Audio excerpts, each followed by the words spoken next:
All right, so we are now live. So welcome, one and all. We have the grace and presence of the Lord of Death himself. So Agent Agash. So do you want to give you a quick intro to yourself, and we'll get cracking on with the hobby? Yeah, guys. So Agent Agash here. So Mikey, Michael, however you want to call me. As long as it's a pleasant name, ideally. If not, leave that in the comment section for this video and not my videos. But so, yeah, I have my own YouTube channel where I cover mainly death content. That's how it started off. But what I do now is I do looking at things like the lore of Age of Sigmar and also the gameplay of Age of Sigmar. I'm talking about like a match-based sort of style, but trying to combine lore and gameplay to make your best game sort of thing. We do like long in-depth series. Mainly, to be honest, a lot of the things we do now is like why play videos as well, and like how to actually get started with picking an army in Age of Sigmar. So if you're interested in any of that stuff, go check out an Agent Agash. But I am delighted to be invited onto your channel, sir. And you've actually been on my channel as well. I remember you did a how to start a short summary on how to start a Warhammer YouTube channel. Well, yeah, true, and also with Total War Warhammer as well. Yeah, Total Warhammer as well. Our epic campaigns. Well, it was epic for one of us. Basically, if you ever want to see Chris here say that he's semi-good at Warhammer Total War and then thrash someone else, go check out that. The co-op campaign was a lot better. All I remember is just Slayers. Do you remember we had that game where it was... Yeah, we had a dwarf in line, right? And yeah, we were because I was. You the orcs. I was the vampire count. Oh no, yeah, sorry, yeah, was orcs in here. So I was Azag. Probably had about 1,000 orcs and 1,000 undead in a solid line, and these slayers, which are probably about a half our number, just cut through us in about 10 minutes. Yeah, exactly that. Yeah, so praise and praise to the Dice Gods as well. Says, hey guys, hello. Hey man, hope you're doing well. Thank you very much for joining us. And what I'm going to be putting up in this video, because I want it to be known that I haven't been lazy when it comes to painting right now. I think that's very, very important to get it out. But I've just been very selective on when I feel painting feels right to me on a spiritual level. So now that I have finished painting my Slanesh stuff, when I say finished, I mean finished for my sanity for the moment. I was painting up a Traxxas Hellbane, Keeper of Secrets. Oh, very nice. Painting that on and off for 2 months. You may say very nice, and I appreciate that, but made me want to quit the hobby. That thing took 235 gems, which I painted in 4 colours. Yeah, so I'm going back to my Oshroch Bone Reaper army now, which is not 50% contrast, but maybe 50% contrast, but so I'm going to be painting 5 more Tech Guard. I've got 1 already completed here. It's just a webcam, so the quality is probably not very good, but just got it. No, I can see, I can see that. Looks good. Thank you very much. So yeah, and I much prefer painting armies that are like I don't know how you want to say it, just like more enjoyable. I'm going to say when it comes to armies that you can do 50% of it with washes and dry brushes and stuff. Oh yes, not. I'm a contrast painter all the way. Well, converted. For me, armies are done. I don't look at armies like a massive chore task anymore. It's literally just, ooh, I like the look of that. Buy it, thrash through it with contrast paints, and there you have it. All right, Paul. Definitely. Thank you for joining. Hope you're doing well, Paul. Nice to have you here. Right, I'm going to get started on the models. I tend to always go for the one with the shield that's clenched closest to the chest, because I know that's going to be the hardest one to paint. So what are you painting today? Ooh, I see we have Matt here as well. Yeah, Matt's actually joined us now. Hey. All right, Matt. How are you doing? Oh, not too bad. You guys okay? Yeah, doing well, mate. Not too bad. Very good. I'm actually painting some ogres at the moment. So that's on my list of it's the lead belchers. So I've got probably the weapons. Basically, it's just like the metal bit of a, I don't know what you want to call it, really. Barrel. There you go. That's the word I was looking for. Barrel. Yeah, barrel. Wide, isn't it? A bit of a Noblar on his shoulder, and then there you go. There's all those guys done, and then I'll be moving on to a giant after that, which would be pretty cool. That'll be much more fun. Did you get the? Have you got a giant? Did you get the big Battle Force blocks out of interest? Yes. Yeah, I thought so. Yeah, that'd be fun. I've painted up a giant before, and I just sort of like, I think I spent half the time painting the model, and then the other half of the time just going crazy with tattoos. And then just looking at it and going, if this was not an orc army, it would not look good at all because it's an orc army. It's fine. So that's the idea. Tattoos are fun. Not forcing you to do tattoos, but you sort of had to. I also heard that there's a bellower, sort of like ogre, who's like doing a bellow, and he I've been told he's actually he looks really good. Apparently, he's the best looking out of all the ogres from what I heard, and he's got the best voice. He has apparently, yeah. So I've heard. More of a self-proclaimed, I don't know the guy. from the ogre, but He's totally pretty good, pretty damn looking. We've got Paul in the chat saying, "Oh, Sinesh and Shlaxi, how do you manage special characters in narrative games?" Ooh, so what do you mean by that, Paul? Do you mean like, are you talking about in terms of battle reports for these two chaps? Are you talking about in normal games of Age of Sigmar? I always find if you're taking a named character, though, I don't care if it's better for the army or not. I find like you have to make it the general, because like I made me laugh like sometimes when you had like you were taking a gash in an army, but for some reason the necromancer's the general. Like what's going on here? So like bring your kid to work. Exactly. I was going to say, Paul. So how do you manage special characters in narrative games? For me personally, I would just, if it's special characters, he is the general. He is the bee's knees, all that kind of good stuff. But again, purely up to yourself, of course. But, so prayers to the dice gods. I like any painting that gets the army fully painted for a game.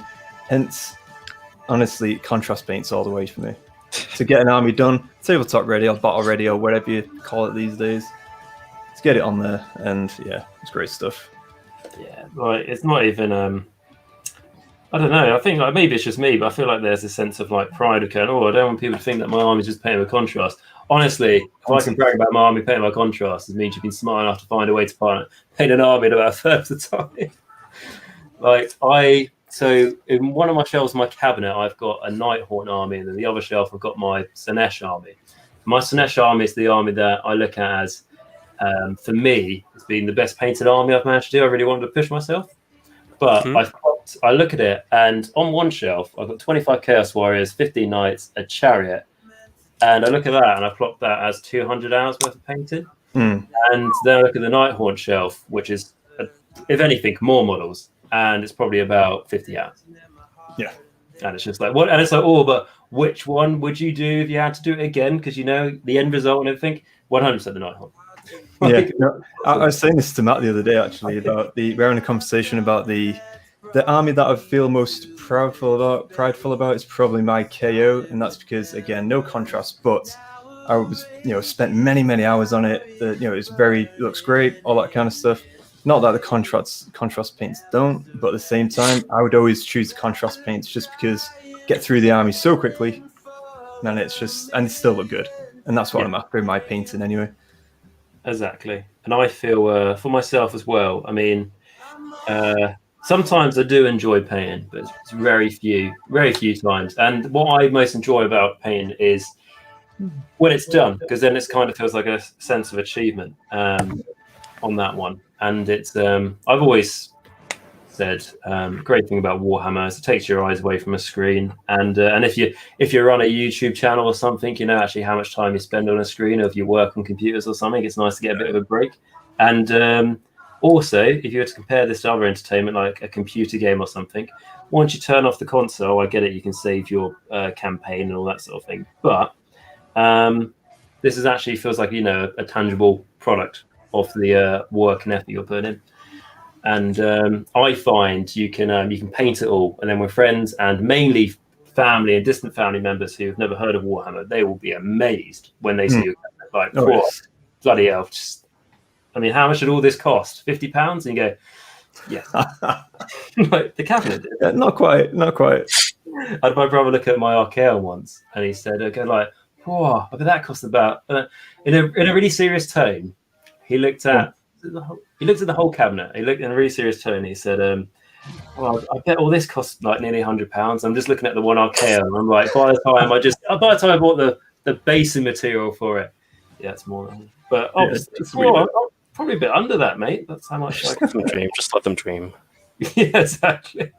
Yeah, just say, oh yeah, sure. Wait until they get into the trop and then start loving the hobby, then realize, yeah, the bank account's empty now. Yeah, reel them in first, and then tell them the price. That's it. Exactly.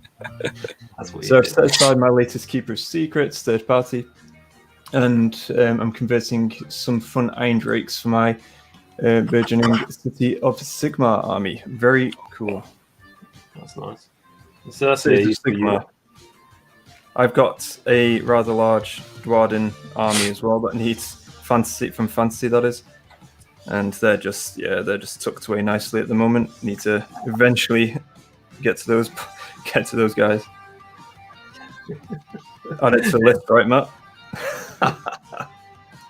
My list of about 8 armies. It'll get there eventually. Be alright. Be alright. I've got a welcome to the stream, all.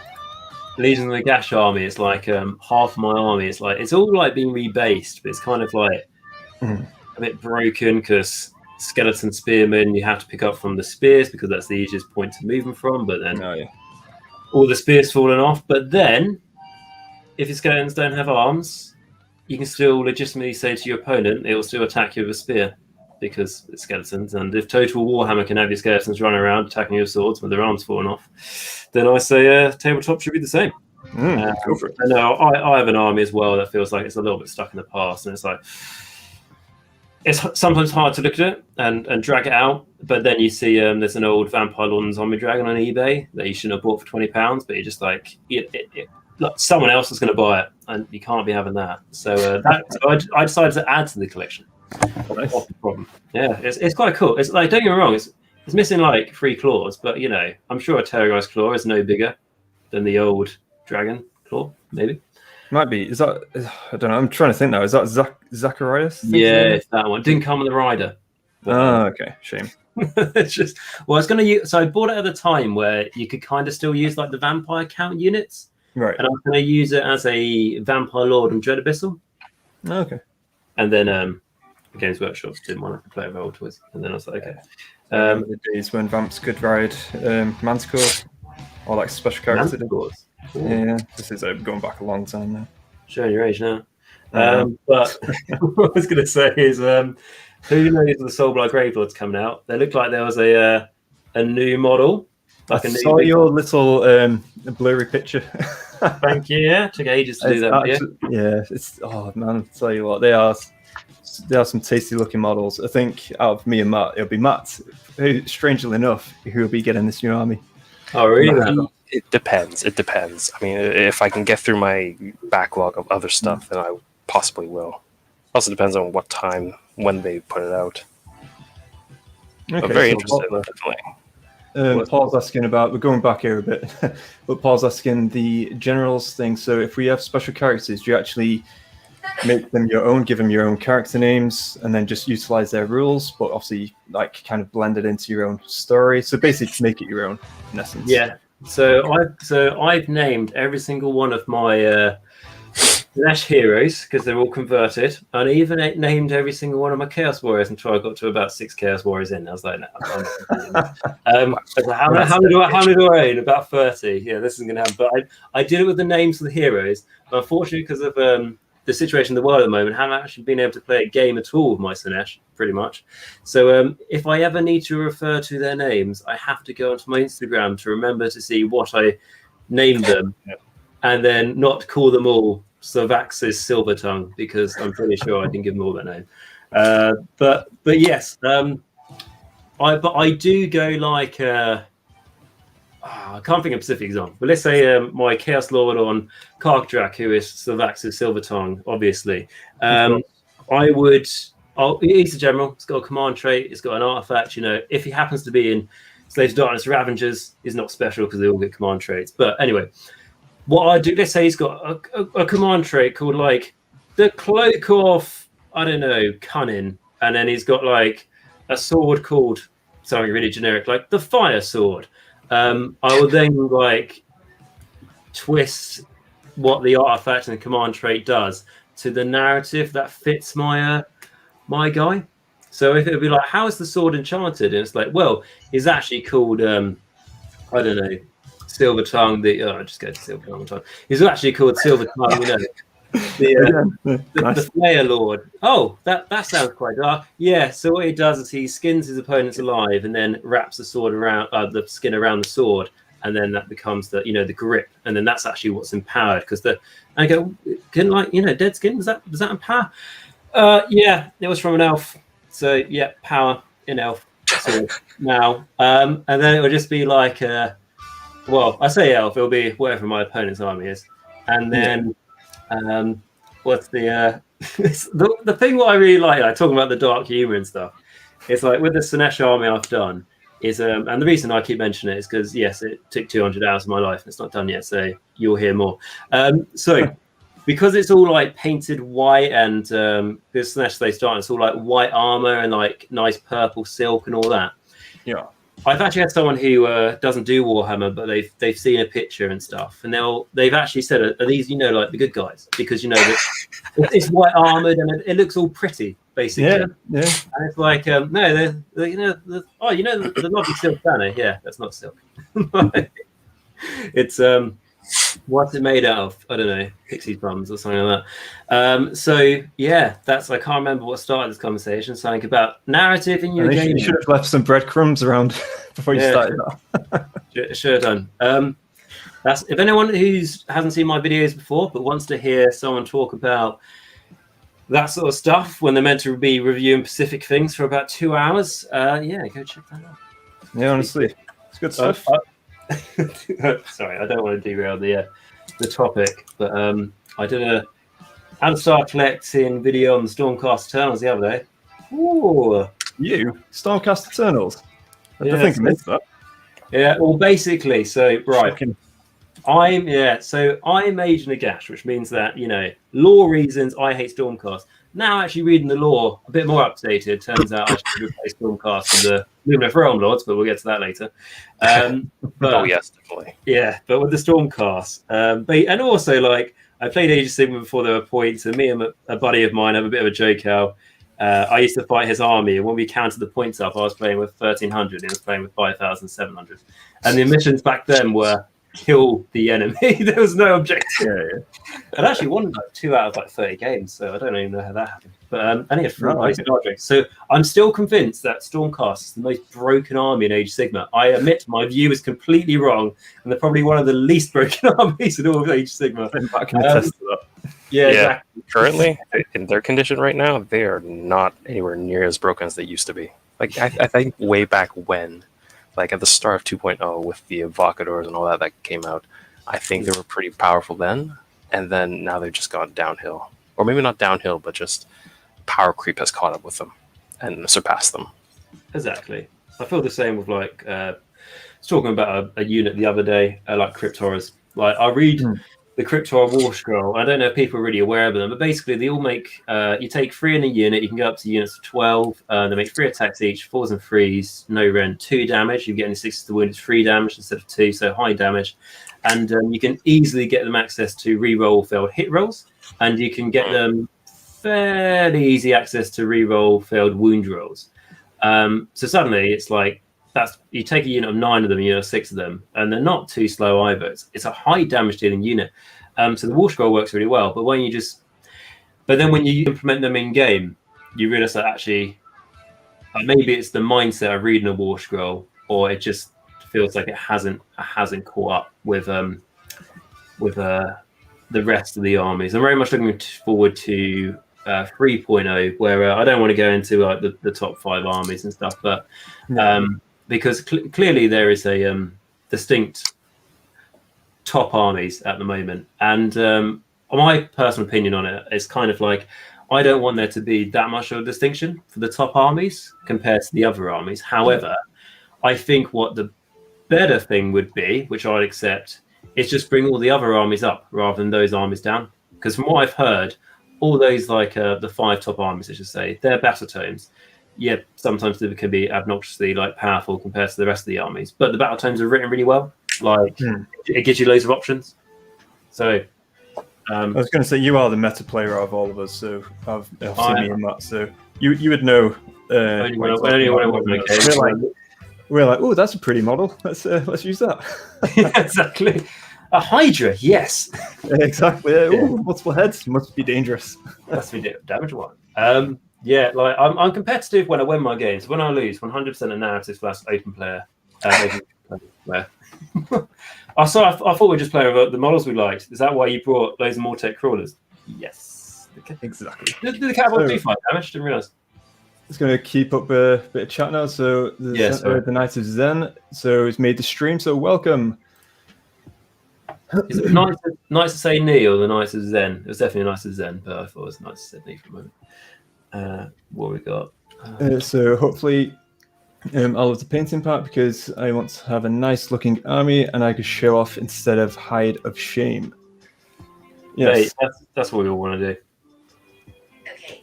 Until you get to the point where you paint up that army eventually, and then you buy another one, and then it's back to square one, I'm afraid. Yeah.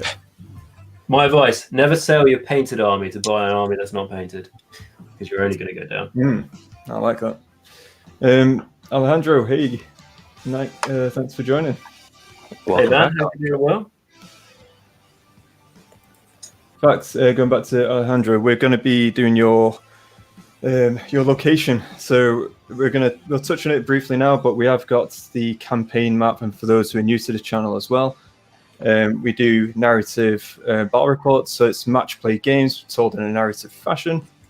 We also do community lore videos as well as obviously our own, and obviously hobby hangouts. And for the community side, what we're looking for is their input into our actual pocket realm called the Interstice.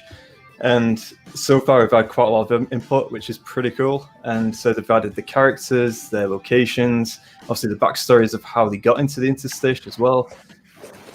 So basically we've got tons of weird and wonderful things going on at the moment. And we also have we're actually working on a map at the moment where we're going to be placing the locations that can be taken over by other people during their games of obviously Warcry or AOS. That's cool. And then obviously the history of that location will gradually build over time. Once it gets taken over, then like Sylvaneth Forest, then ogres take over it and call it Toothpick Forest or whatever, and then just continues like that. So you basically build up a history slowly as well throughout this campaign or events even. So if you're not checked that out, we've got all the descriptions down below. Obviously, you can check out the channel. We do have our own Discord as well, so by all means, join that. You'll find more information there. We're also doing a collaboration as well with a good chap, Keegan from The Great Weave, and that's where like our hub of information is as well. So you'll be able to find the map there, you'll be able to find the community's submissions, and you'll be able to submit your own there as well. So yeah, obviously check that out. No, definitely. Yeah, sounds good. It's all the I really do find something I've been doing a lot is how to start collecting videos for armies. And one of the first things I do when I talk about that is first buys. And the first buy, I always say, and to me, it sounds quite boring, but I explain it. And what I say for the first buy is the battle tome, because in the battle tome, you get all your rules you need to play, your army to the best of your ability, everything else. But you also get the access to, without going into novels, all the lore for your army. And I find a lot of the time it's the lore that drives me to want to do an army. Like, for example, Skaven, you do, but I don't. But I'd really like to do that army. And I think, I like some of the like wacky models and the rules and stuff. But probably a solid 60% of why I want to do it, it's just because of the lore. True. And in all honesty, I agree with that. And it's the reason why I've recently purchased Flesh Eater Courts, because, again, I've always loved the lore. And obviously coincides with the army or the faction being pretty decent as well. But the lore itself is just, it's awesome. Yeah, it's one of the best battle tomes I've read.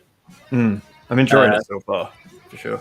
Because this huge, because obviously, it's not a secret going unless you don't know anything about the lore for the Flesh Eater Courts, it's not like, oh, these guys actually think they're heroic. You know that they're twisted and stuff, but you'll read a solid a 3-page story, and then you'll get really interesting insights, like the the flesh-eater courts, you think they're all noble and they talk to each other with such a nobility and everything else, and then they'll get suddenly there'll be a knight, let's just say, which is actually a cryptor, and he'll get flashes of reality. So he'll suddenly his eyes will see actually what's going on in real life and not just his delusion, and it really messes him up and everything else. And then after the battle, some of them felt that way, and then it's questioning their actual accounts and reality and what's actually, and it must be horrific. And when you something I enjoyed as well is when you read some of their grand courts, and a lot of the history for the grand courts, which is their sub allegiances, is it talks about what they're like now, but it's also what their kingdoms used to be like, and then how their traditions and culture have actually not just been obliterated, now they're just mutants going around everywhere, but how their traditions and culture have now transferred into what they are now, the Flesh-Eater courts. I think there was, trying to remember now because it was a while ago, the Blister Skin. They from the Realm of Fire, I believe they're from. Yeah. And they had to do, when they were normal kingdom, they had to make sacrifices to I don't know, the god of fire, the god of flame, the sun. And even when they're now turned into Flesh-Eater courts, they still sacrifice corpses that they kill. I think they set them on fire. They do something like that, and it was just so interesting to see how they still preserve the same tradition. Bear in mind, there's been thousands of years between this. The Age of Chaos is when most kingdoms turn into Flesh-Eater courts, the ones that did anyway. But yeah, it's rather than just going, all the bunch of ghouls and stuff. I actually find, and I've said this before, that death, obviously not biased at all, but I find for an army where you would go, there's not much going on in a skeleton's head and all that sort of thing. It's an army that actually has loads of cool lore in the terms of Flesh-Eater courts, like we said, that humor, but that very dark, twisted humor. Nighthorn, all a bunch of ghosts going around. The amount of irony that's came into creating Nighthorn, going so these people were healers in life, so they prevented death. How's Nagash paid them? They want to heal people, but now the thing is they only have blades, which are the that Banshee unit. I can't remember the name. Yeah. Dreadsight Harriers, I think. That's the one. Yeah, just really cool things. I love how the one Nighthorn played got the name right, understood in. That spooky ghost. Yeah. The spooky one. That's slightly got elongated fingers. Yeah, that's cool. Oh dear. All right, Adam, welcome to the chat. Welcome.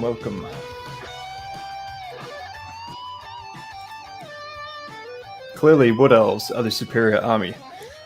Ooh, Wood Elves are the best elves, I'll tell you that. And that's coming from someone who doesn't really like elves. But Wood Elves are...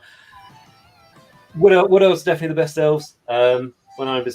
I think that's mainly because I grew up in the countryside.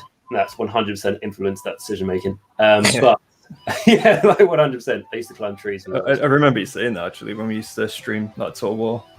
Yeah. When you played Wood Elves for a period of time.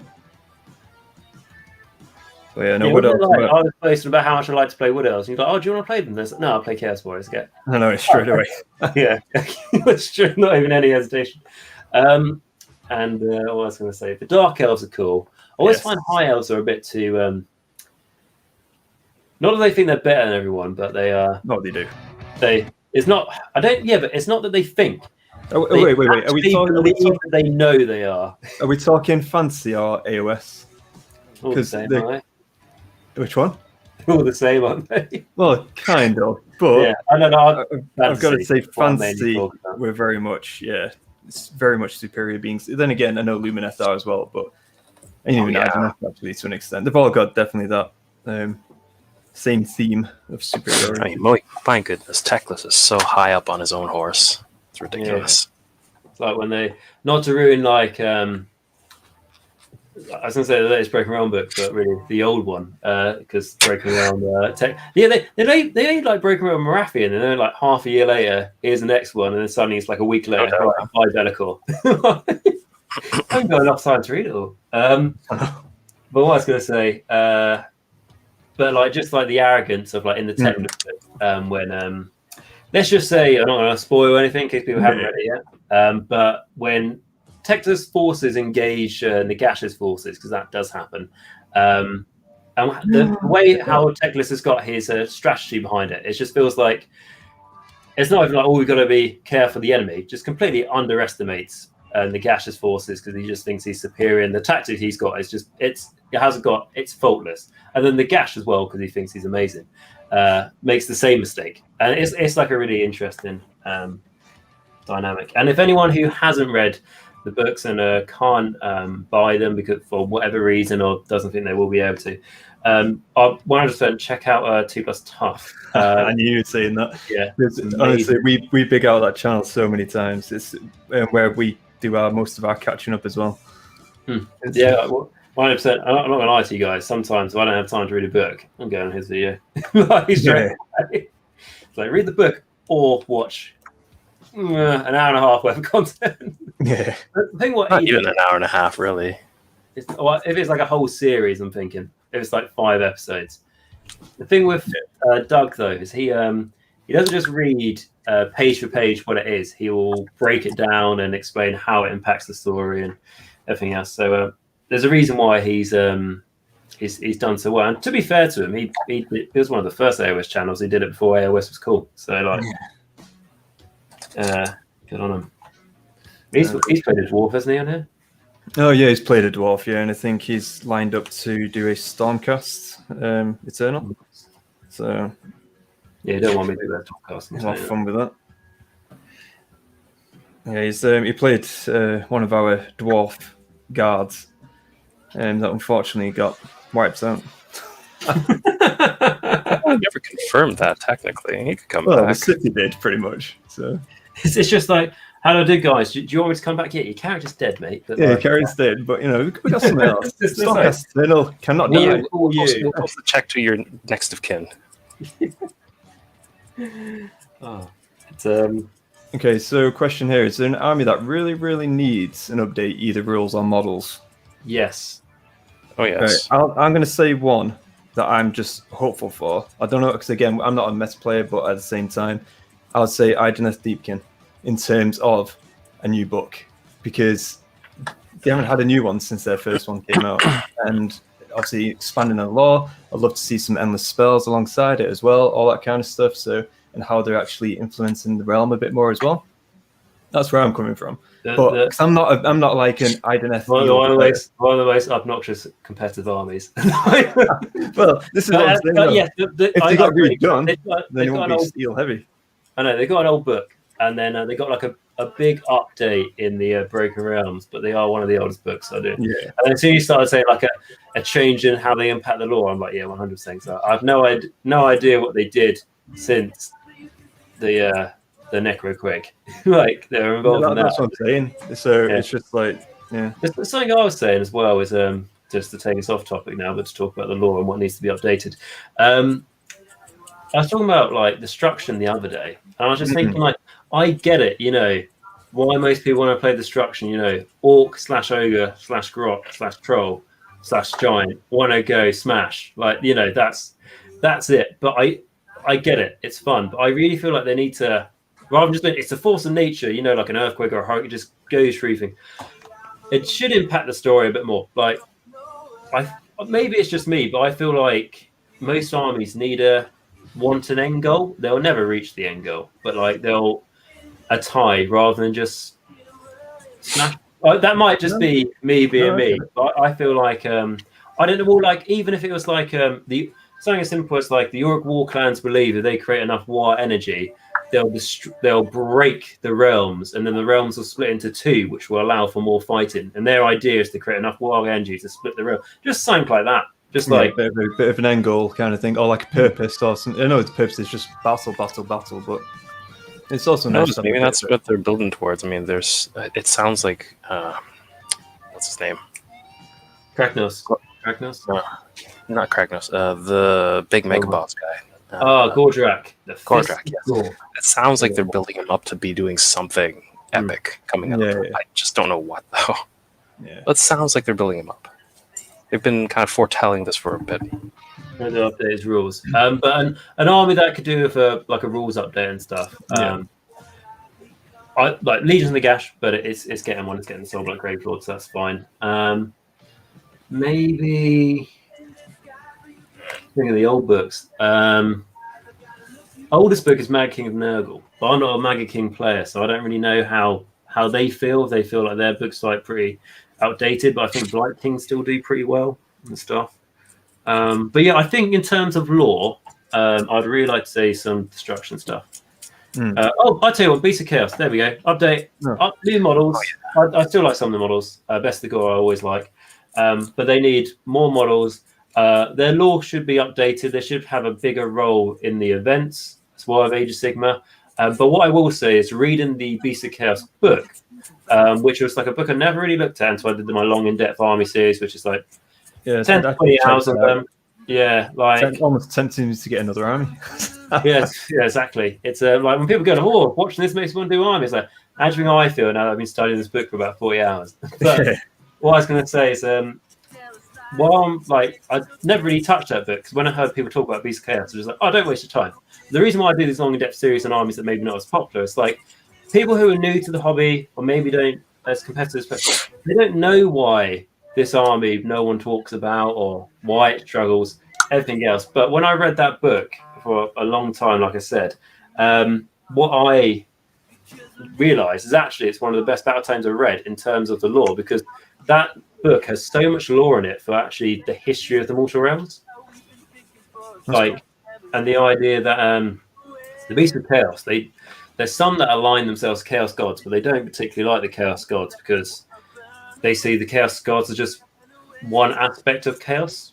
Like there's so much more to it, and they see order as being unnatural. So when you look at chaos corruption, that's pretty unnatural, isn't it? Mutation and stuff. They see order as being unnatural because before the Order Grand Alliance was formed, the realms were wild, and that's how things should be. And then when you start, agriculture and segregating and all that sort of thing, and colonizations of the realms, and pushing the beasts into the dark corners of the realm, not being able to roam free. That's when things become unnatural. Yeah, no, I really like that. It's a good series. Name that you did on that. Yeah. Oh, cheers, man. But it was generally quite interesting. Like armies, you never really for me. That was one I never really thought about, and then you actually learn quite a bit. A great battle tome to read though is the War Clan one, I haven't read all of it, but I've read all of the first Iron Jaws battle tome. That was great. There was a bit in it where like these Iron Jaws, they've realised that they strap spikes to their armour. These lizard things come down from the sky and fight them, and that translates to Seraphon think they're chaos because they have spikes in their armour and will give them a fight. And that was just like a footnote. That was only like I think a couple of sentences. It's just like brilliant. It was good fun. Robert, glad I made it. Hi everyone. Hello. How you doing, well, man? Welcome. But yeah, this and I think it really comes down to we all care about the rules, right? I mean, I'm not going to go like, I don't really pay attention. No, we all care about the rules. Yeah. Narrative or whatever, you'd still rather your guy enjoyable game, don't you? So. Exactly, and you still rather your guy do 2 damage than 1 damage on his sword. Like everyone has that. But I think what it shows is just like that, and something I said at the start of the video as well, is just like that massive drive we all have to the narrative. It's what pulls us all in. Like I've never played a game or even seen a game of Horus Heresy in my life, as an example, but I've listened to the first 3 books on audiobooks and got to the end of the 3rd one and I felt so emotional, like this really dramatic speech, and it's like I didn't really know too much about 40k, nothing about the Horus Heresy, and then haven't even seen what these models look like, and then suddenly there's a tie, and I went onto the Horus Heresy section of Forge World, and there's a scene where 2 of these characters, these very dynamic characters, are fighting each other, and there's like a model there of them 2 fighting, and I was like, before I listened to those books, I'd see that model and I would just skip past, don't care. And I actually looked at it for 5 minutes going, this means something now. I might even buy it just because the story connects you so much. And that's why I find reading a battle tome, and I always stress when you buy a battle tome for an army, and let's say it's an army you want to do, if you can, read the front all the way to the back and not just skip to the rules, because you'll find that by reading the first half, it will influence your decisions on what you want to do in the second half of the book.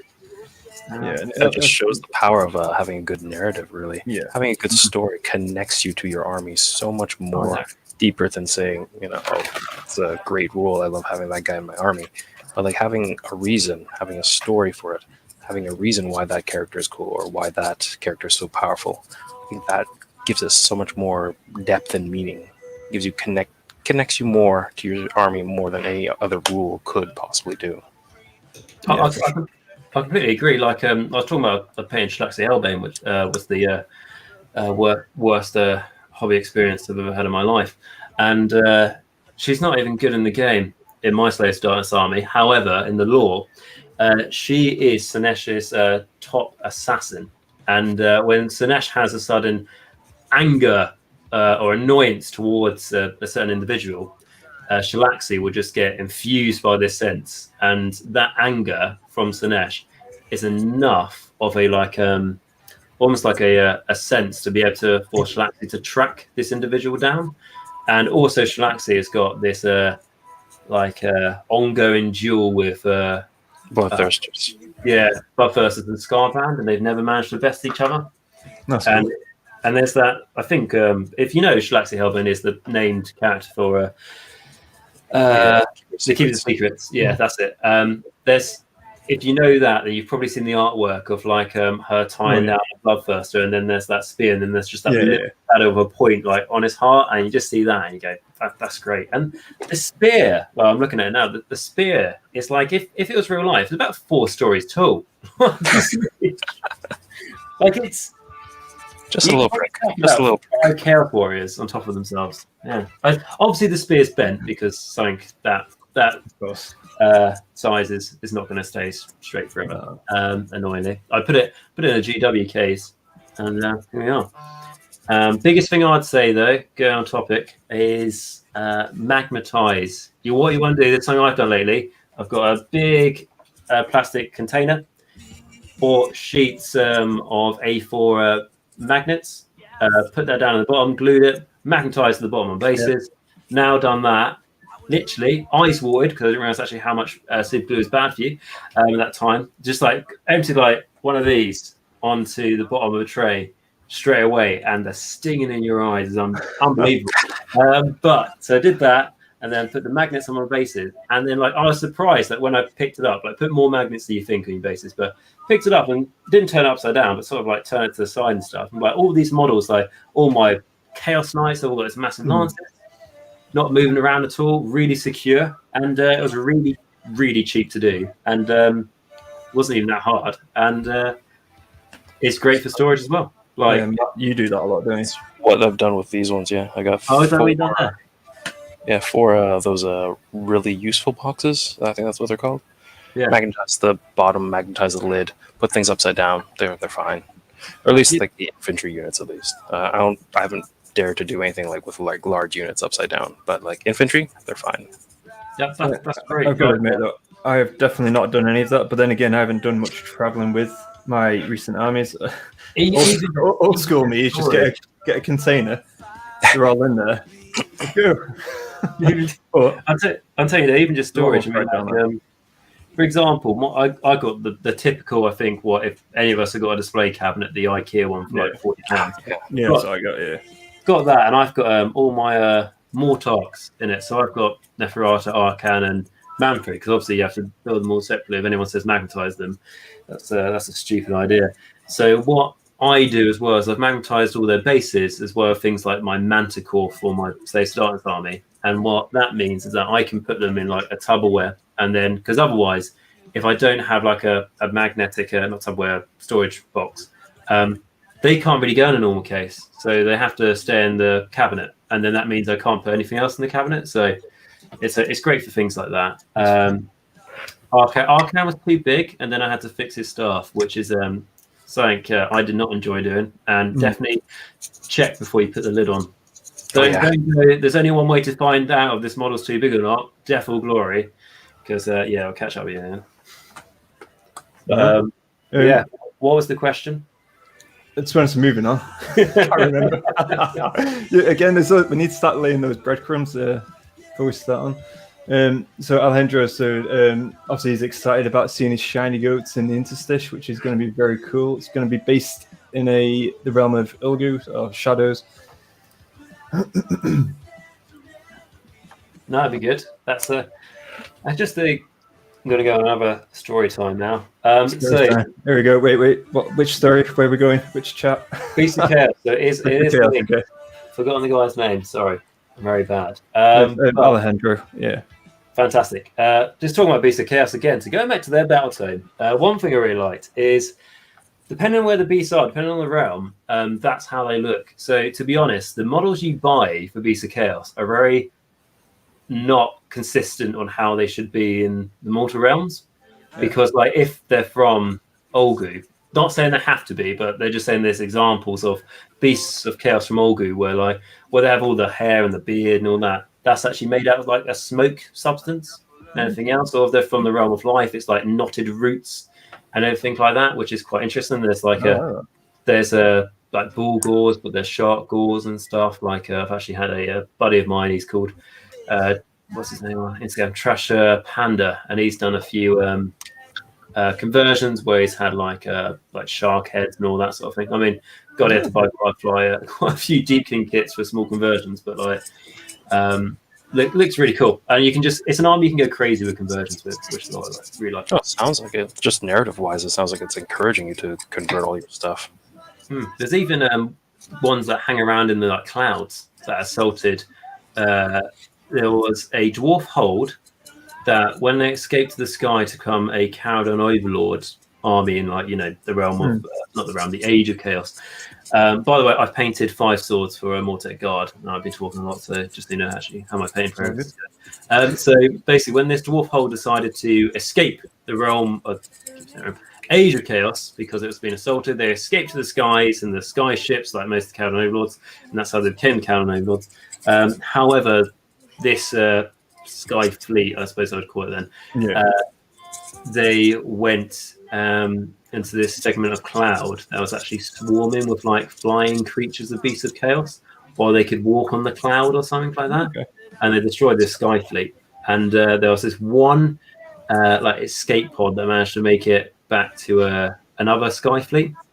And they got to them. They said like basically, you can't go here. Our entire fleet ended up in this cloud, loads of Beasts of Chaos. Turns out they're guarding loads of treasure. You can't go there. And then the other Caradon Overlord fleet heard the word treasure, and they're like, yes, plan the journey already. We'll get the music on. Karaoke in the car.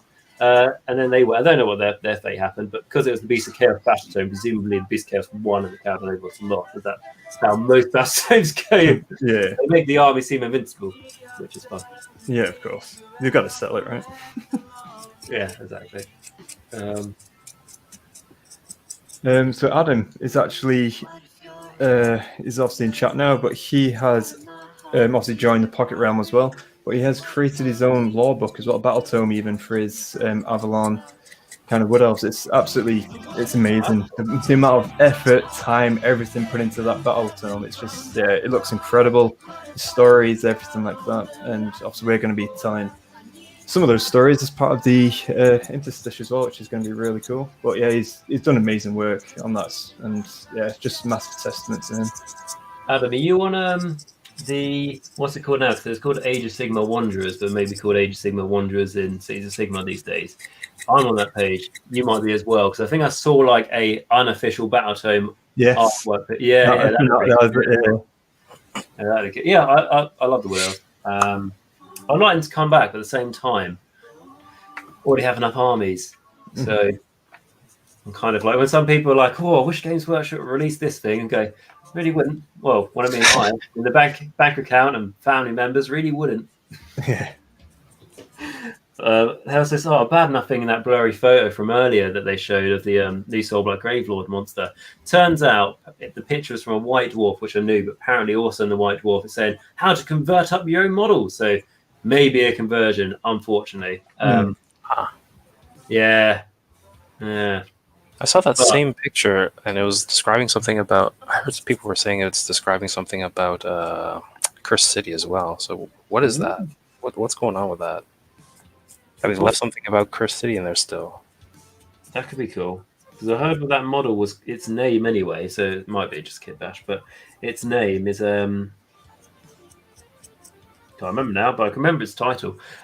Its title is the mother of nightmares, and I'm already like, yes, sign me up. That sounds like an awesome model. Like, it's just how horrible would that be to come across? And that's sounds epic. So. That's something I really like to talk about, like the scary side of Age of Sigmar. That's what I really enjoyed when I play like things like Warcry or something, where let's say you're fleshing a court army, you have like a crit flare. I think you can have in your warband. Imagine being a human and coming across a crit flare, which is like a bar geist if you're a bit newer to Age of Sigmar. A gigantic vampire bat type creature that's probably stands 10, about 15 feet. tall. How tall do you reckon? 10, 15 feet, I'd imagine. If you look at them all. Not including the wings. Like wingspan. Yeah, like huge. Imagine coming across that. And then, because in Age of Sigmar, you get lost, because like I took like 27 of the things to a battle. But if you have a single, like in a grave, it's I think it really goes to show that sometimes that's why when you have these smaller battles, and that's why I'm a big advocate of like playing all these little games, because then they make your big games even more significant. Oh yeah, I mean, I think Warcry does a really nice job of like scaling down the how from high fantasy down to like moderate low fantasy, and everything's into a more human and understandable perspective. Because like in AOS, everything is so powerful, everything's so mighty, everything's ridiculously powerful.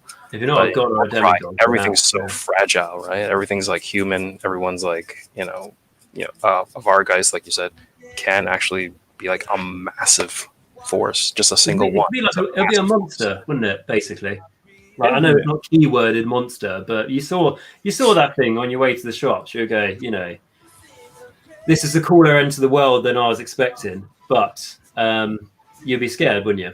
And you probably wish you drove to the shops instead of walked that day. This is why I drive, to avoid Vargas. Exactly. I mean, that's what I do. Is that why you drink and drive, sir? I mean, I can only see them if I drink, so clearly that's the reason. But yeah, completely agree. And I think it's nice how, I mean, I'll be honest, I've only probably ever played like 8 games of Warcry in my life. It's probably a while ago since my last, like maybe in the summer. But I really liked how there was even a small thing, like, I don't know, maybe a Chainmask Horde maybe has like 4 wounds or something. It makes it feel a bit bigger. Like, yeah, the thing is, I can't remember how many it was actually. I think it's 8 or something, right? Or might be wrong. Something like that. I think like most of the Chaos Warband, like normal grunts are like 8 to 10 wounds. So I'm sure the Chain Rasmus have like 8 to 10 wounds or something like that. So basically, if you take their AOS stat and times it by 10, that's roughly how much wounds they have in Warcry. Roughly. All right. That's pretty cool. I think. Yeah. A Warcry is like it brings down the scale so much that you can appreciate it a bit more. Like each individual unit or character feels like they can actually do something. Like even my the weakest unit of my Corvus Cabal, they're weak, they're fragile, but they can actually deal some damage if I'm lucky enough. Whereas in AOS, one single model will do absolutely nothing in an army. Absolutely nothing. Yeah, it's like I felt like, what did I do? Like I was doing a how to play. It was how to play part 3 Age Sigmar, and I had just fighting against myself, and I had like 5 Chaos Warriors against 2 Morgoth's Archai or Harbingers, and I did it to demonstrate the game. But I was like, there's no point even rolling these dice because they're not going to kill them. Yeah. So, Robert's saying, don't know why there's so much hate for my Lumineth. They're just trying to share some enlightenment in the realms of AOS. As I said, everyone who comes at me with a sort of a light joke for the Lumineth, I just say they can stick that light up where the sun does not shine. In my opinion, and ideally not my one, but someone else's. Nagash has had enough time now. Nagash is going to play the victim. He's suffering PTSD. Give the guy. I mean, I was going to say, a bone. That was too close. Too much. Too much. Give the guy a break. Break his bones. I not to ruin things that happen, but after some events, and the people are like, the Gash is in trouble now. It's like, yeah, this isn't the first time it's happened. He'll be fine. Oh yes, he'll be back. So Adam's saying he thinks possibly some of the hate there is due to he's not a competitive player, but it's due to people's interpretations of the rules again, because for Lumineth, and that's, I don't know. I mean, again, I'm again not the most competitive player, but I have heard there hasn't been that many battles though with people in Lumineth, right? There's been no tournaments, no nothing since it's been out. So There's a massive scene on TTS, so Tabletop Simulator. Oh yeah, you one that you got, yeah. Yeah. It's how are they? I can be quite silly. Like if anyone says to me like, "Oh, I wish Therefore were a bit better," I mean, I punch in the fucking face. But if with the Lumineth stuff, I think it was already a very strong army, competitive wise, and then its new book just made it even better. Yeah. And then it's quite hard to play against it. And this is from someone who's only played like 2 games against Lumineth. I don't even think I've gone against the worst stuff. So it just feels like, and they break a lot of the core rules. But what I will say is like, that's why some people don't like it. I believe Facebook was mentioned. People are going to say anything on Facebook. Yeah. But, people don't listen to what people say all the time. But also, what I would say is like, there's a few like Lumineth players in my Discord, and they'll post something, and if it's like work in progress, I'll say nice things. But if it's like talking about they can't wait to play a game with them and stuff, I will jokingly insult them and all that sort of thing. But it is like a joke, and it is understood as a joke. So like there might be some lost translation there, but Facebook, don't listen. Yeah, people complain about anything on Facebook. If you like the army, get it, play it, enjoy it. Yeah. You know how you mentioned that like the Lumineth new book has kind of broken a lot of the core rules. I this is my own prediction here, but I'm thinking that maybe this is a precursor to adjusting the rules to 3.0. Yeah. No, there you go. Yeah, I think it could be a thing. At the end of the day, though, like it's something that I could try and not always talk about when I review things, and I do mention it when I do review shows, especially on like competitive army. And like you said, like hasn't been loads of tournament stuff at the moment. But even when there are tournaments, like I'm not a huge tournament player, but let's say I go to 2 tournaments a year. That's like 10 games roughly. So it's a 5-game tournament. So that's 10 games. I'm probably playing on a good year another 80 games with my mates, which means that I'm fussing and stressing about what's that, like the 1 in 9 games I play this year. That's dictating how I think and play all my other games because of that. And I might not even go to any. And that's when I'm a big advocate of when people go like, "Oh, when something's not great, it's not even worth talking about it." I'm like, no, because you're not always taking the great stuff against each other. I mean, me and a mate of mine in the summer before the other lockdown, we played.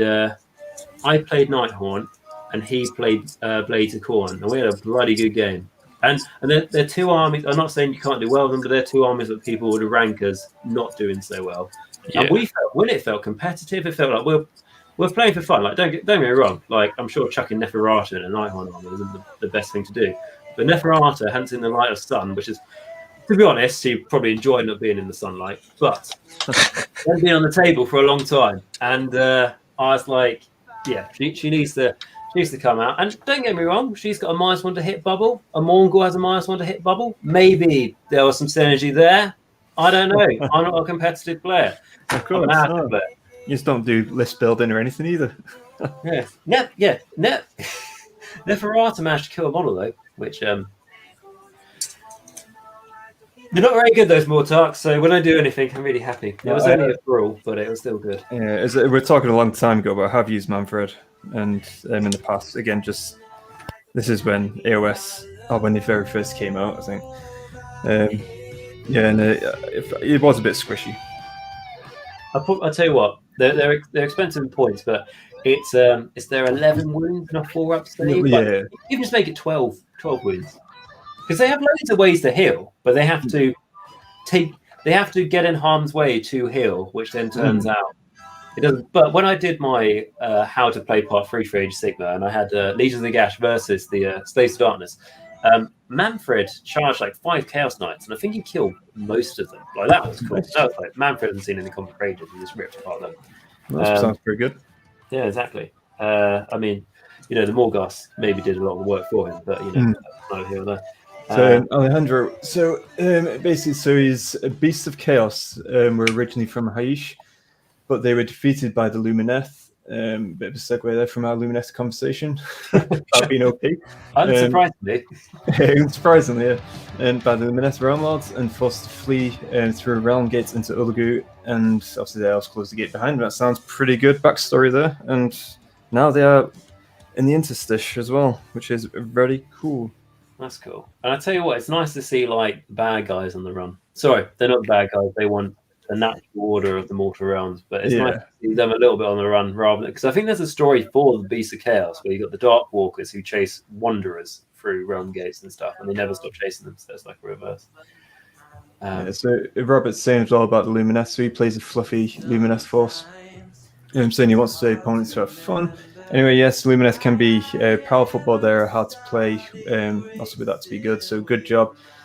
I'm just having fun. So I think no matter how good an army is, obviously there is some variety as well. So people obviously play for the fun of it. Don't choose what models they want to play, have fun. It may not be synergy there, but they like it, go for it. But then they obviously have players who it may not be most tactically sound, and so they're not utilizing the full functionality of the list, and therefore obviously they won't get the full benefit of it. But then you have those other type of players who just want to destroy as many forces as possible, kind of thing. Just to say the Lumineth, I mean, I don't play Lumineth. I don't know loads about them. Like the reason I haven't done many videos of them is I can't even name any of their sub-allegiances. They all sound the same, and I don't know what they are. But what I'd say is that, and I know that's one of them there. I don't even know how you pronounce it. I'll leave all that kind of stuff to Matt. So, but what I'd say is that what I've heard though is there's so many. When I say, oh, they've got so many rules and do it's the flip side. It's hard to remember all those rules, which can be quite hard. And what I'd say is when you like going back to the Facebook stuff, those sort of people who like say all this stuff, you're probably never going to play against. It's not even that specific person, but those types of people. And there's probably a reason why those types of people find it hard to get games when there's not a global pandemic. What was I going to say? Like I remember when I did why play Ostrich Bone Reapers. Ostrich Bone Reapers is a good army. I'm not playing it down. It's when I did the video was when Petra Elite was broken, so you could have +1 save to the whole army. Now you don't have to be a competitive player to know that that's really good. And it was good, and it got fixed, which is nice. Now you get reroll 1s to save in combat, which is still, I think, is really good. But anyway, so I did that video, and someone put a comment on there and saying, like, the only reason you would play this army is just to prove that you don't want any friends and all that. And he listed like 10 reasons. And then someone just put a perfect comment on there saying, like, yeah, I think people don't like you for another reason. I think, was it people don't like you and struggle to get games for another reason. And that it's you don't have to.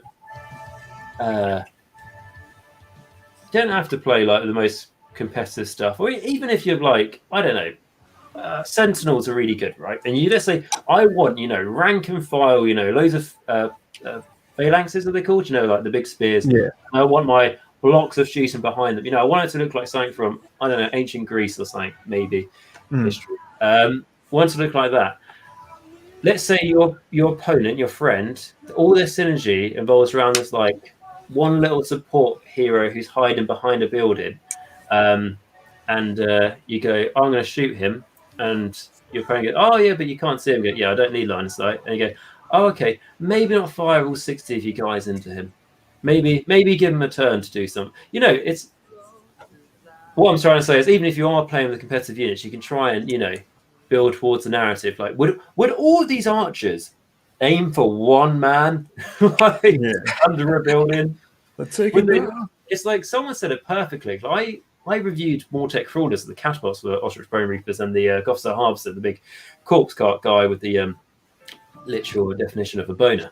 And on that video, I talked about the Mortec Crawlers, and someone said, I did the big thing of saying they're really powerful, but I don't think they're broken, blah, blah, blah. And someone put in the comments that they're not broken, but it's a feel bad when someone's used 2 of their big catapults to take out like one key squishy hero the enemy had like 43 inches away. And I get it. But what the person also said is Also, it feels weird how these massive catapults are being used as snipers. It doesn't feel right, does it? That'd be cool house rule to implement, I think, isn't it? Like if you say like artillery aren't allowed to target characters. Yes, but I said that they are soul guided projectiles. So that's the law coming in to make for a great game. No, but I understand. I think we could see stuff coming in 3rd edition. I think there's a bunch of videos floating around of like leaks and stuff that's going to be on 3rd edition, but I'm not really paying any attention until to actually see it. Yeah, right. Because you can speculate all you like, and I speculate a lot as well. But I like but it's fun to do, for sure. It's fun to do. Speculation's fun. It's just fun to do. But when I'm not the not first, to use you cool until you see the actual stuff coming out, because obviously people are like, no, I can't do that. You can't do that. Well, speculation. Yeah, it's like, I'll be honest. Like, for example, I'm slowly but surely over the last few years building up an Imperial Knights army, where I have 3 built and painted, and I invested a lot of money into LED lights, so I have to do it. But like, I bought the 8th edition book, and then I built another knight, and by that time, the 9th edition came out, and I have like and I bought the General's Handbook 40k edition, and when 9th edition came out, and then apparently there's been a new points update. And I'm just like, when I play that game, I'm probably going to play the version that's about 2 years old. I'm just going to play the rules that I bought and are still wrapped in like plastic. No, I get that. All right, Paul, welcome back. Welcome back. So we say my local group. So my local group is super fortunate. We live in Nova. And so it's smooth transition from one Nova narrative to the local narrative with the same, obviously, gems in place. So that's cool. I was going to say, I think did you post something in Discord with the whole group of you? Obviously, I think it's inside of a god beast's mind or something, or brain or something like that. I thought it was pretty cool. Oh, wow. When they're doing battles or exploring that kind of thing, I thought that was pretty cool. I'll tell you what, as well. That's what I love about Age of Sigmar.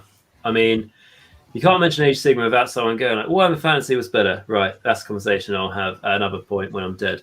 But Age of Sigmar, what I really like about it, at first, it did feel a bit too abstract. Completely agree. But now, we have some maps. So if you want to be from a specific place, fantastic. Mainly if you're from Cities of Sigmar, but everything else has got locations now, pretty much. But then it's so abstract as well that you can come up with your own things. Like, you could never have something like that in Warhammer Fantasy. Being someone who never played Warhammer Fantasy, I feel like I am an expert on this. And like, I made up like, and the annoyance I was when Age of Sigmar is so abstract, and I was like, right, I'm going to make my own lore for Neferata, everything else like a kingdom, everything like that. And then I actually got lore update for Neferata, and I was like, oh, that works anymore. But that does not matter. But yes, I really feel like the lore is great, and it's only like 6 years old. Years old. Like it's done really well, and like it's definitely grown. Yeah, it's grown and matured into something a bit more, in my opinion, meaningful. Because again, I did fantasy for 15 years or something. It might have been a bit longer, and then in fact, it was longer than that. Anyway, but yeah, give or take. Back when vampires could ride manticores. Yeah, exactly. Way back when, in my day. But yeah, so it's obviously when they cut out that and then went into AOS, I was more than willing to change it. I was pissed, of course, but I was more than willing to go with the flow and then just try it out. But so many people dropped out, and I was like, well, I'm basically, that's why I stopped for like probably about a year, and then came back to it, and yeah, never stopped since, to be honest. I'll be honest, like they didn't help themselves when they go right. They have like really well structured lore to abstract to the point, like, right, Sigmar, yeah, so he's hanging on to the core of the world. What world? The old world. Keep up, okay. And then the space dragon comes along. The what? The space dragon. What is that? Like? Sorry, space drake, because then copyright. So basically, he shows him the mortal realms, and then it's like, all right, so what? So when did the mortal realms happen? It's like, show. Not to answer that question, that's fine. There may even be an answer out there, but I hate it when people ask me, how were the realms made again? As a channel that does lore, I ain't got a clue. But like, it was made way back when. Say that. Right. Yeah, exactly. It's like shows the realms, and it's just like, and And then it's like the Seraphon. They're made out of light, space, memories, love. Us mere mortals are not meant to comprehend, all the universe that is Sigmar. It's meant to nod our heads and go along with it.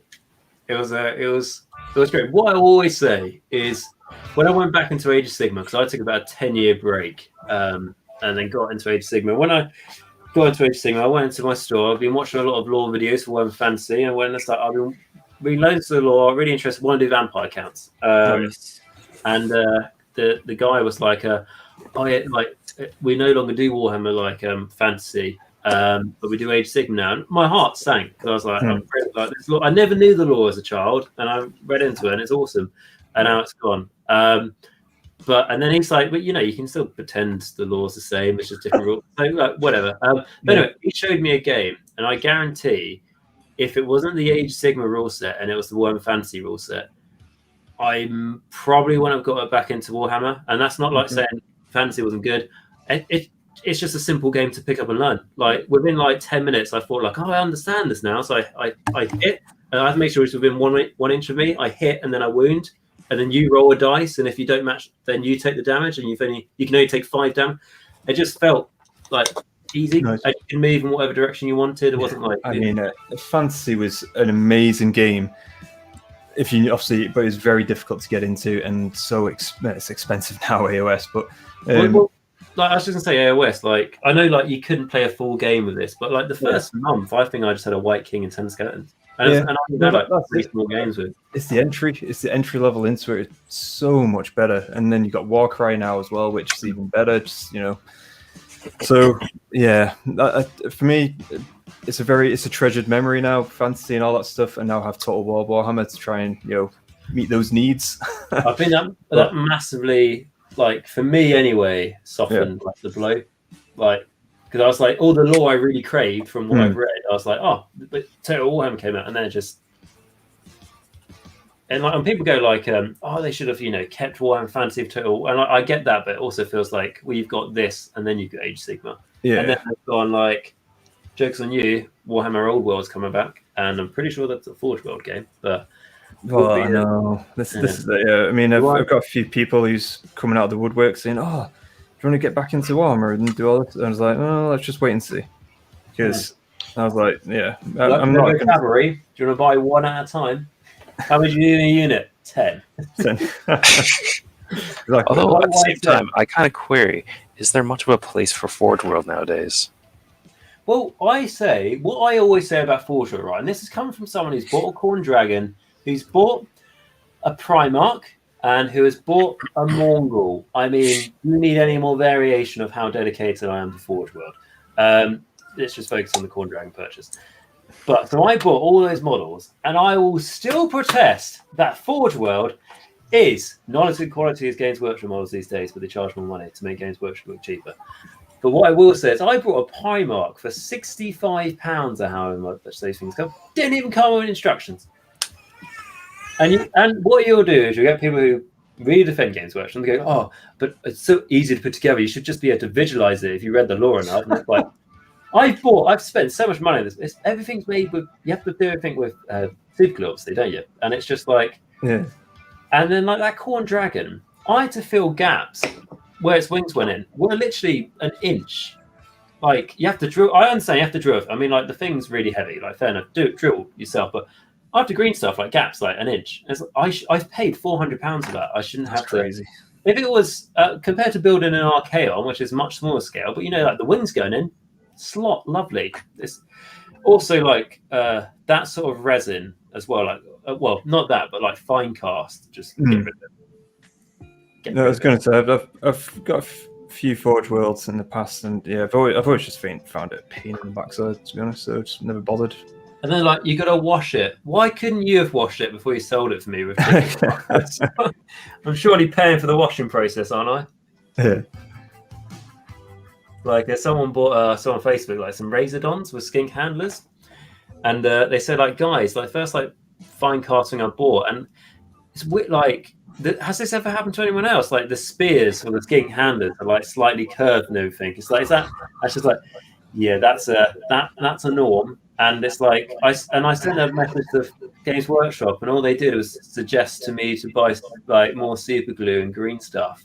It's just just buy more of our products that fix our problem. Yeah, because I got Lord of the Rings miniatures, and the metal ones are better. Huh? The metal ones are better. Oh yeah, I tell you what. Oh man, I got Thranduil, who's Finecast, and just like, oh dear Lord, resin or whatever you want to call it. It's flipping, I was just like, luckily you've opened it up and it looks pretty decent. So I've yet to assemble and all that stuff, but it looks pretty decent. So I'm not too fussed at this point. But I bought Vlad, obviously resin is on Finecast, and the sword was literally just like, meant to be like that. It was like that, curved to the side, and I was like, that's great, isn't it? Well, yeah, it's like was that I was going to say, I know someone who had loads of Blood Knights, and the older Blood Knights, obviously. Oh yeah. And he's got like 35, like, and he might go all the price, but it's like that's his pride and joy. He only has one army, and that's what he has. And I was just like, and I looked, and I generally like the old Blood Knight. Like I always looked at cool, all that sort of thing, and. But I said to him, like, but they are they're nice, cool models. Like, after you pay the money, what's it like to build? It's like the worst thing I ever built, because all the spears are bent. You spend ages. You spend half the time fixing it. That's just surely, like, it comes out and they look at it and go, yes, this we can charge £60 for. Yeah. If they should start selling like hair dryers and stuff to help you. Like, yeah, that's what I did. Ended up doing, just getting the hair dryer out. Well, I'll tell you the biggest mistake I've made with a hairdryer in the hobby. So I thought that the cracking paint, the texture paint for bases, the cracking one, like the mud cracks, I thought that would dry in half an hour. I was wrong, and I half watched a Duncan Road video where I used the hairdryer to dry it. So they hold the base down, use the hairdryer. So I had 30 Stormcast bases, can't hold them all down at once. Turn on the hairdryer. It's like a desert storm. My game was in 20 minutes. Oh dear me! So I didn't take my Stormcast. No. Oh dear. So Alejandro, they're not the bad guys. They are. They are the shining goats who want to go home. Okay, yeah. So they want to devour the elves as well. Yeah. Well, they got plenty of time for the hashtag goats go home as well. Is that literally like? The goats go over, the free goats go over the bridge with a troll, don't they? So it's the Luminef, the troll. Like, it could be the thing. It just goes to the pasture. Are we talking about nursery rhymes now? Yeah, I don't know anymore. Yeah, so that god beast was part of a. Matt, do you want to pronounce that? Is it? I can't. I remember Carcosa, but Carcosa. Yeah, I remember that Carcosa, one. I can't pronounce the demon name. I don't know about that one. Oh, I missed that bit. Zumneth? Jesus. Yeah. Zumneth. We'll go Zumneth? I believe no, you're doing it. So the problem with the demon name there is it can only be spoken in the tongue of a demon. So that's where we're going with that. I like that. Yeah, we'll go with that. Exactly. Yeah, that's why I can't say it. Yeah. That's like, I remember when I did like a Zeech lore video and I said like Zeech has many names. I listed 3 and I couldn't think of any others. And it's like, and more that can only be spoken in the tongue of a demon. Yes. It's just like the changer of ways, the master of fate, Zeech, the grand manipulator, the grand deceiver, the grand changer, the grand bird. And then it's just like, and many others. Just trying to make the Zeech segment of the video as long as the lore bit for Nurgle, Khorne, and Slaanesh. Oh, that's good. I like that. Yeah. Oh, ages ago. For the crystal.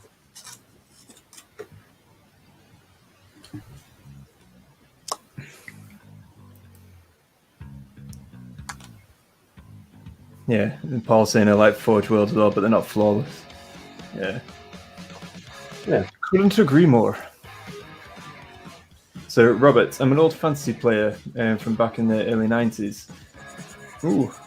Came back last year, so obviously Boom Fantasy's dead, and now there's AOS. However, yes, very happy memories of Empire and Wood Elves armies, but loving AOS, yes. I'm after my own heart there. Tell you what, Wood Elves had those, Empire had those.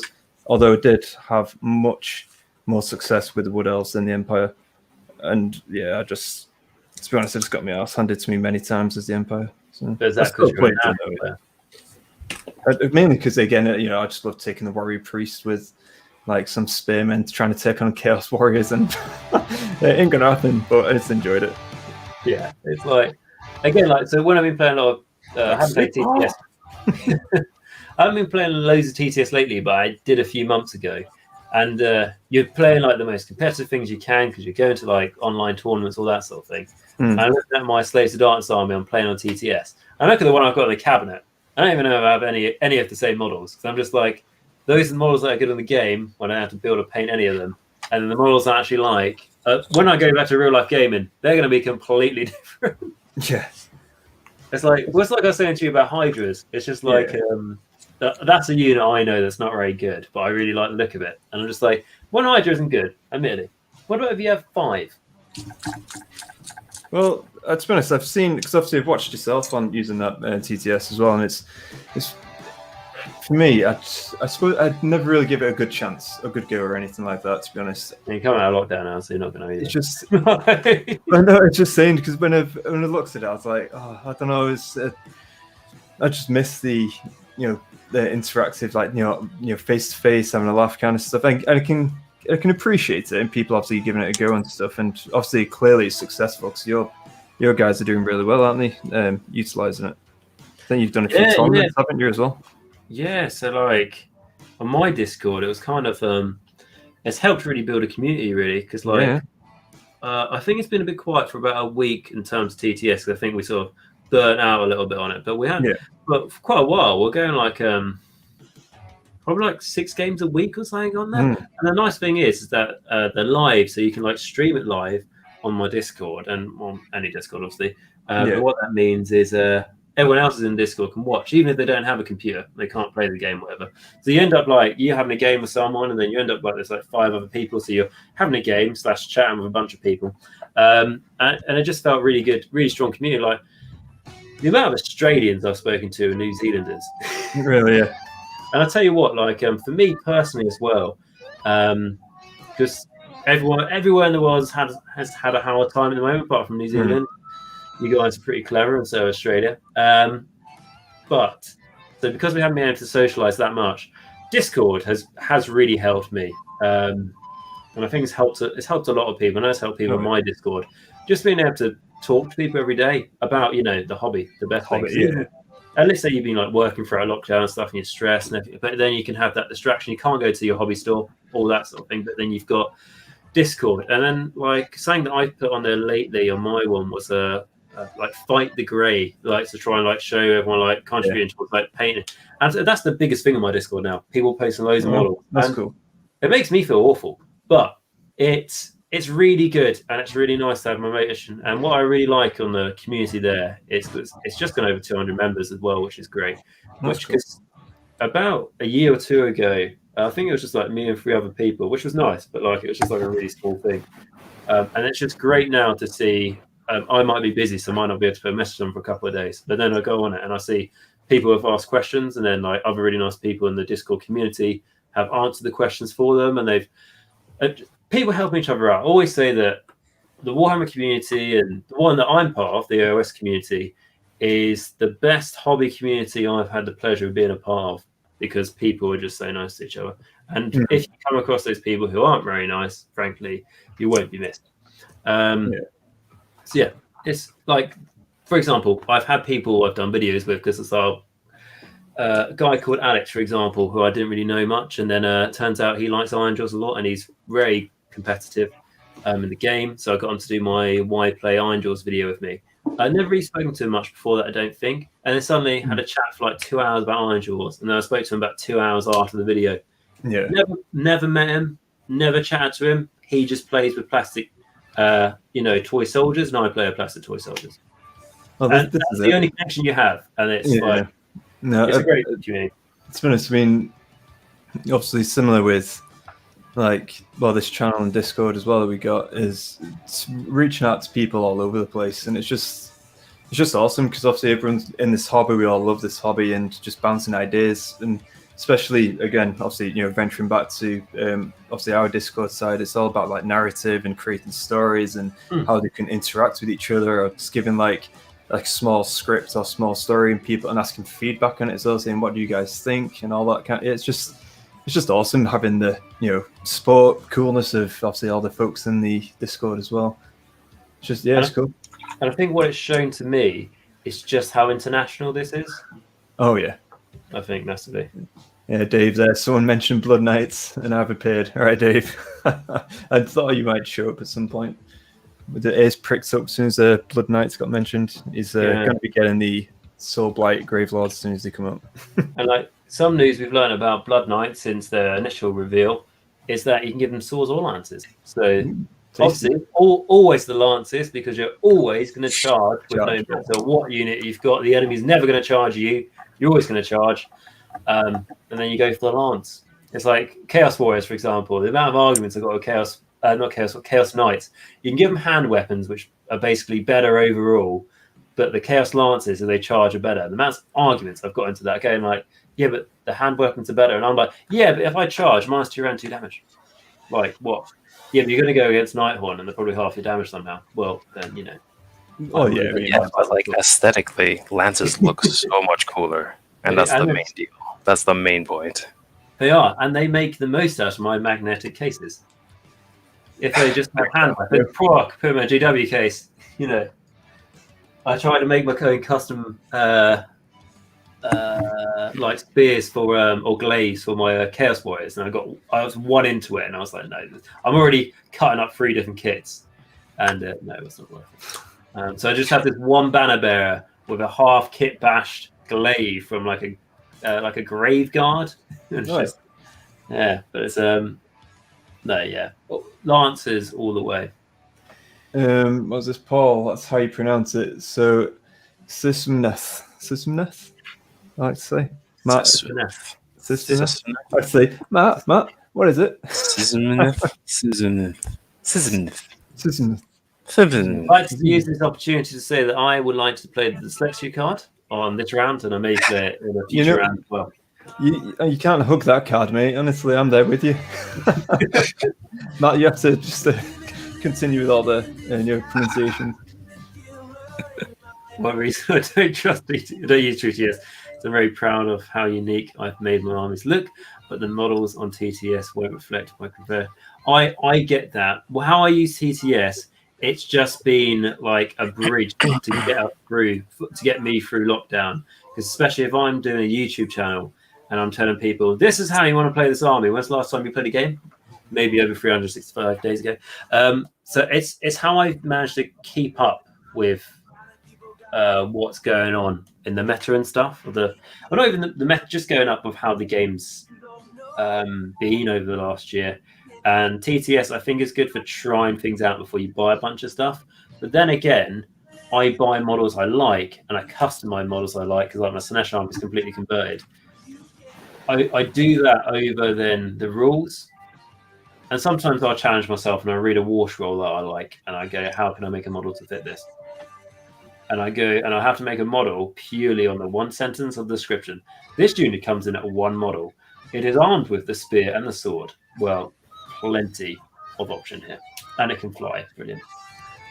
Like my snaky demon prince without wings. And I have to explain to everyone it flies. How does it fly? Magic. Prove me wrong. Why not? But I understand your point, Paul, on that one. I was going to say, I've seen your Slanesh force, or the Chaos. Not is it Slanesh or is it Slaves to Darkness? That one, you with the white armor. Yeah, it's like Slanesh, Slaves to Darkness. Yeah. So they were very cool. It's on your Instagram, right? You got those up. Yes. Yeah, I need to put the Shalaxi on there. I need to take a proper picture. It takes like 5 minutes to get the light box out.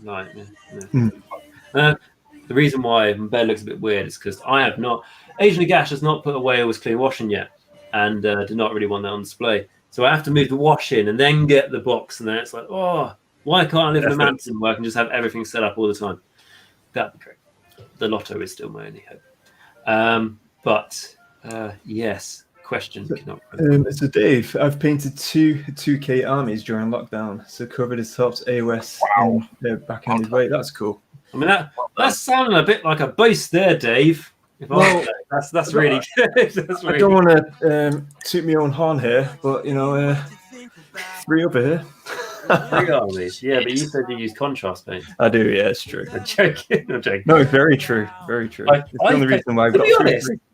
I've painted 2, but I've painted 2, but they kind of like counterbalance each other. And they were the Sinesh I mentioned earlier, takes too long to paint, and then the Nighthorn that feels like I'm cheating the hobby by how quickly it actually takes me to paint the army. So then it kind of combines to make 2 normal armies. So yeah, actually, I've done that. Define 2K. We defined points, didn't we, bugger? Maybe 2K. Maybe. Dave, so which armies was it? I know you did the Stormcast. I know you obviously got your Undead as well that you're working on. Good lad. Which obviously Agent Agash will absolutely adore. The only one I care about. I mean, honestly, the Stormcast. I hope you mean it's an army of 2K worth of Stormcast that have used base material, as I did my first. That's great.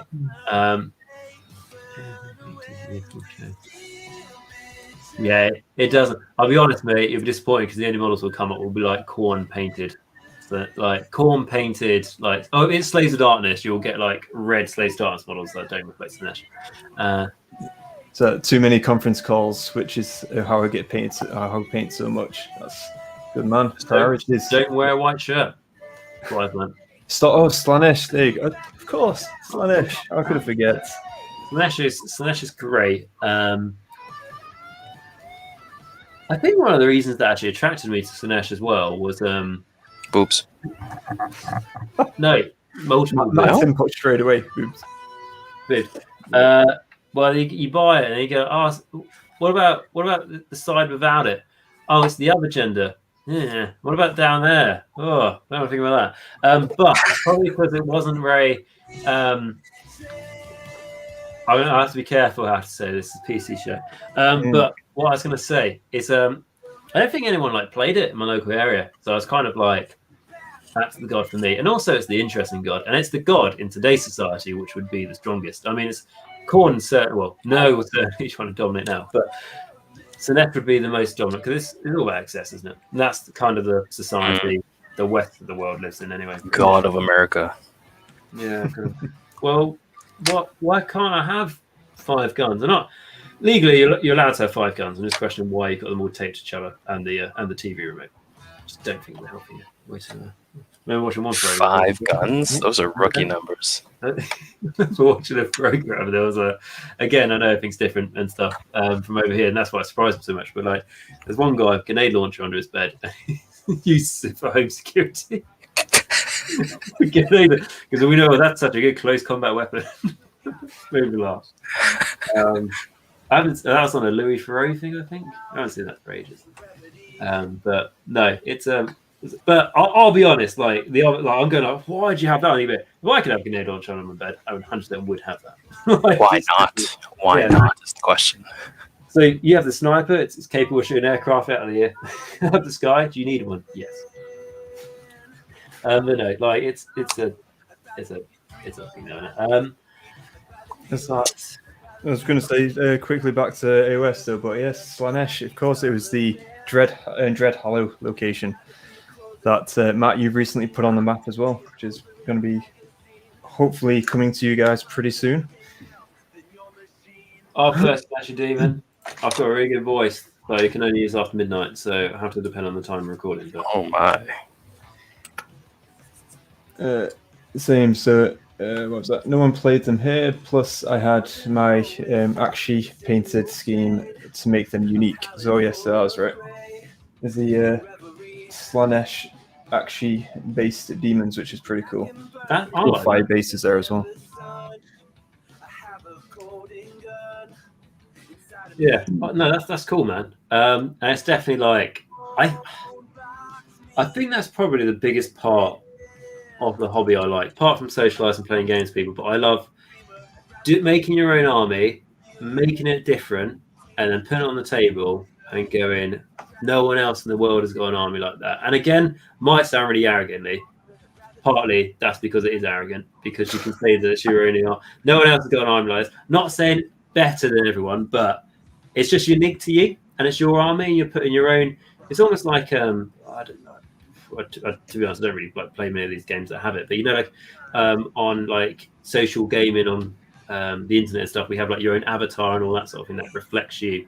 It's very much how I feel like with the army. So when I, spend so much time painting the flayed skin of my Chaos Warriors, I feel like it's really trying to reflect the traits of my personality that just aren't accepted in social society these days. Weird one. But no, so I completely agree. And yes, working my way through Curse City.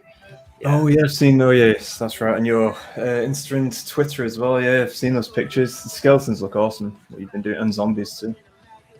It's Curse City. The miniatures in that box look absolutely awesome. Yeah, the vampire hunter just looks so good as well. I wasn't really in a position where I could buy it at the moment, but if I could, I definitely would have. It's very cool. Finding the time to play it is the main thing as well. I mean, it's multiple player. I know that, but how many players does it go up to? I can't remember. I haven't got that many friends. But what I would say is, I think it also depends on your living situation. Like if you lived with someone who would play it, that'd be great. I think rather than like you're playing it once every month, maybe gradually paying it up over the space of 5 years. Yeah, Paul, agree. Make your dudes into your dudes. Correction. In a Slanesh army, we're not very specific on its dudes or ladies. Very gender fluid. If I have a custom-made character, though, it's generally always a female. Because I like joking aside, stuff. I think I'm a big fan of like mixed gender units, like the new Blood Knights. There's like some won't go into this, but I think on my video put a problem of going I hate it when they mix like the males and the females. I'm kind of like not being missed in this hobby. But so I think it's really cool. That's awesome. Yeah. I think Glade Guard, one of the first ones to do it back in the old Wood Elves. Yeah, they were. Yeah, right. It's really cool. I'd quite like a Wood Elf army, but those Glade Guard, they don't sell them anymore. But I think their necks were quite tall, from what I remember. Their what, sorry? Their necks. It sounds like a very specific thing, but their neck. I know. I don't recall that. Do you know? I bought one box and I custom made my own of Sisters of the Watch and Wild Rangers, and then I lost a game of Wanderers and Age Sigmar and sold the army, and it was a massive waste of money. But I should have been more patient. You're not lying though. Getting all my Glade Guard now, yeah, same out the window. What's that? So all the Glade Guard that I've got as well for the Wood Elves. I mean, I could convert them and use them. I could use them as Shadow Warriors, part of a city army, and all that kind of stuff. Anymore, aren't they? Yeah. Well, no, they're in Legends, aren't they? Which means they're 100% a thing, and you just have to ask your opponent if you're allowed to play it.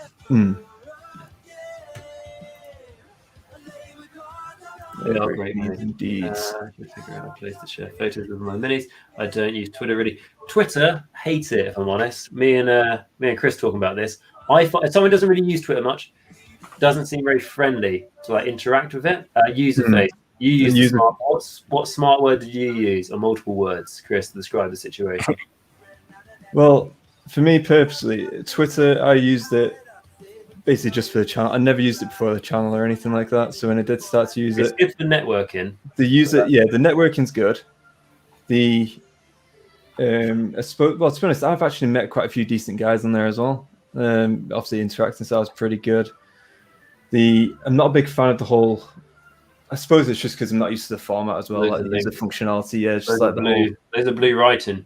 The tweeting. It's like when it's looking at people's tweets and stuff, I'm like, oh, okay, so it's basically tweeting your thought, aren't you? It's like, oh, there you go, done. I was like, but on Instagram, I'm more like, oh, this is my pick, just like your portfolio of work.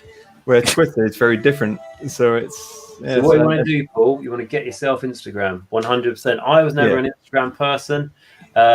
Now I can say I do modeling on Instagram. Most people are disappointed when they find out what really that means. But get yourself Instagram. It's great. And once you learn out what a hashtag is, I mean, it'll blow your mind. And then basically you just type them all out and just copy and paste them for every other copy and paste the description of every picture you put on the new picture, but remember to change some of the hashtags. Like if I put up Chaos Warriors, it may still say like Skeleton Warrior on it or something. But yeah, Instagram's great, and you just loads of pictures. On my Instagram, it's all about models, or there'll be a funny video about a dog, and then it's like models, and then it's like a dog trying to sing. Well, apart from your recent Insta story, pumping those guns. Yes. Oh, yeah. So yeah, I thought I've got 300 subscribers now. I thought because I can like basically was training in the gym, and can train with my mate now in the gyms. So I thought Is that a guy recording? Yeah, it is. Yeah. So he's just recently finished qualifications to become a PT, and he went for an interview today, and he's got a job at a gym. So that's quite good. So he's doing well. And yeah, I thought I'd show that. Like, I don't mean like in a. So I never really post things like that, and it's just because I always seen it looks quite arrogant. But it's like an American Psycho, the film. You've seen it, yeah? Yeah. He's like looking in the mirror. That's what I thought it was. Yeah. I mean, there's a full-length mirror right here. But I thought it's like I actually spend because everyone who watches my channels and stuff, and it's like the amount of time I spend doing that. I even spend more time with my first passion, which is the gym, and then Warhammer is my second. So I think it's nice to show that sort of thing. I think. Yeah, it's just a personal touch, isn't it? Exactly. And it also it helps with the advertisement for the OnlyFans as well. So that's the main reason. That's the main money drive in the YouTube. So, get yourself an OnlyFans. I was going to say, I'd definitely say though that Instagram is a good place to, if you want to just go about displaying your pictures and all that kind of thing. I found the community on there pretty cool as well. Yeah, and it's I find what's cool as well because you guys came from Instagram to YouTube. Yeah. And I went from YouTube to Instagram.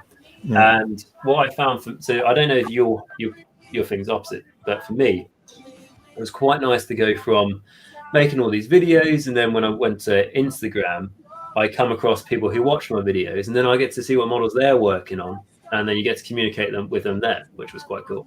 So like again, it's like I said, a bit of Discord connecting, and also Paul, if you want to join like I said, Dice or my Discord or any of the other ones out there, there's lots of good Age of Sigmar ones. Share your photos on that. Well, that's another thing you can do. Yeah, I was going to say he's actually obviously a member of the Discord as well. It's just I'm assuming the questions more dropping ogres on the floor. I'm assuming the questions more around his own like portfolio kind of works. Paul corrects me if I'm wrong, mate. Yeah, definitely. And the great thing about Instagram is it's like if you have an Instagram just for your hobby, then you can scroll through it and then you can it looks all organized. It's not like, I don't know, hobby, family photo, picture, you're away, holiday, whatever, hobby, another picture of a dog, just like random stuff like that. It just, so like I can, if I say to someone, I painted up some Nighthawk a while ago in a different color scheme, they go, oh, do you have a picture of it? And I go, craps, instead of going through like all the photos on my phone, I can just go to my Instagram, take like a screenshot and send it. So it's quite nice for that reason. Does Instagram allow NSFW? What's NSFW? Not safe for work. Oh, right. I think it does, because I think I've seen people put pictures of buses they've painted, which can or cannot feature nipples and things. I don't think it's an issue. There's only one way to find out. But yeah, it shouldn't be. It shouldn't be a problem. I mean, I'm banned from a 40k Facebook group. Go on, what's the story behind let's hear the story. Right, so I thought, I don't really contribute much to 40k, but there's this thing going on around about people taking selfies of models and themselves. And some people were clearly doing it because, I don't know, they want to get attention. Both blokes and women, but sometimes it would be like, hey, everyone have a look at my model. And then the model would be around this area.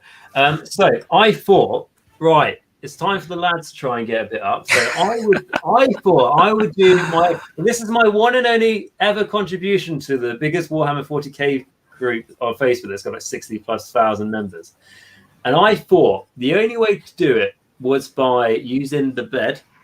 And so I laid in the bed in the old paint me like one of your French girls pose, Right. and red Armani boxes on, and had an Imperial Knight, Black Templar, as a defending my dignity, and I put that on there.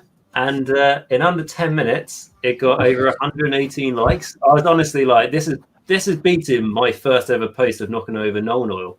And so I put that on, and like the amount of comments that were on there, like jokingly going, "You got OnlyFans" and all that sort of thing. It was hilarious. Then it got removed. I'm no longer allowed to post anything on there. Oh, Yeah, I know. And I see some bloke posting a picture of like his nipple hanging out with like Magnus next to it. I'm like, what the? And then like, yeah, so I'm not allowed to post anything on there, so no one will ever see anything about my Imperial Knight. So yeah, that's what happened. I still have the photo. Obviously, inbox me on PayPal to see it. But yeah, so that's the story behind that one. It was like what the caption was. Oh, Duncan, paint me like one of your Imperial Knights. So, or Warlord Titan, I think it was called. That was funny. Well, your story didn't disappoint. Put it that way. That was good. Yeah, it was. And then I was like, you know what? This is actually it's still quite a funny idea. So then I fully clothed and all that sort of thing. I did it again, same pose, and I submitted it, but then just said you can't post anything on this group anymore. And it's like, that's a shame. Well, I'd have like 40k anyway. Bugger. spat your dummy out, and then that was it. Then exactly. And that's just like wanting more attention. Everyone on my Discord, right? All 3 people, check this out. I tend to find Twitter more friendly. Internet, Facebook is a cesspit. Plus, GW has only ever contacted me on Twitter to feature my models on the hobby around. Oh, that's fair enough. See, I think I've got to say, on Twitter, I get a lot more comments and interaction in terms of that side of it. And Insta, I get more like interaction in terms of likes and all that stuff. But in terms of actual communication back and forth, I'd probably say Twitter. And to be honest, I've only started that about 3 months ago.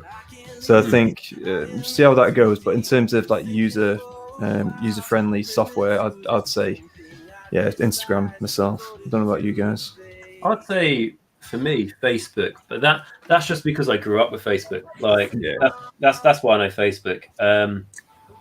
I think Facebook just feels really like divided in the sense of like there's like a big Age of Sigmar group that you can post in and stuff, which is your best chance. But I'm in so many different groups of the different allegiances and armies that you end up posting like 5 different groups or something. I do that. Yeah, exactly. And then you go like, you know what? This is a Slave Darkness model. I'm going to post in the Slave Darkness group first to show my allegiance. Gets the least amount of likes. What the hell, guys? Come on, try and pull your weight. The Instagram, you just upload the one picture and it's done. Yeah. And then exactly.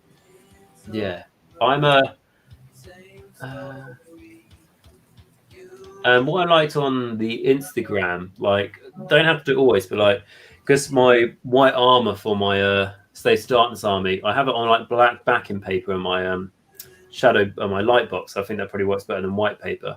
But the contrast can be so strong that the details lost in the white armor.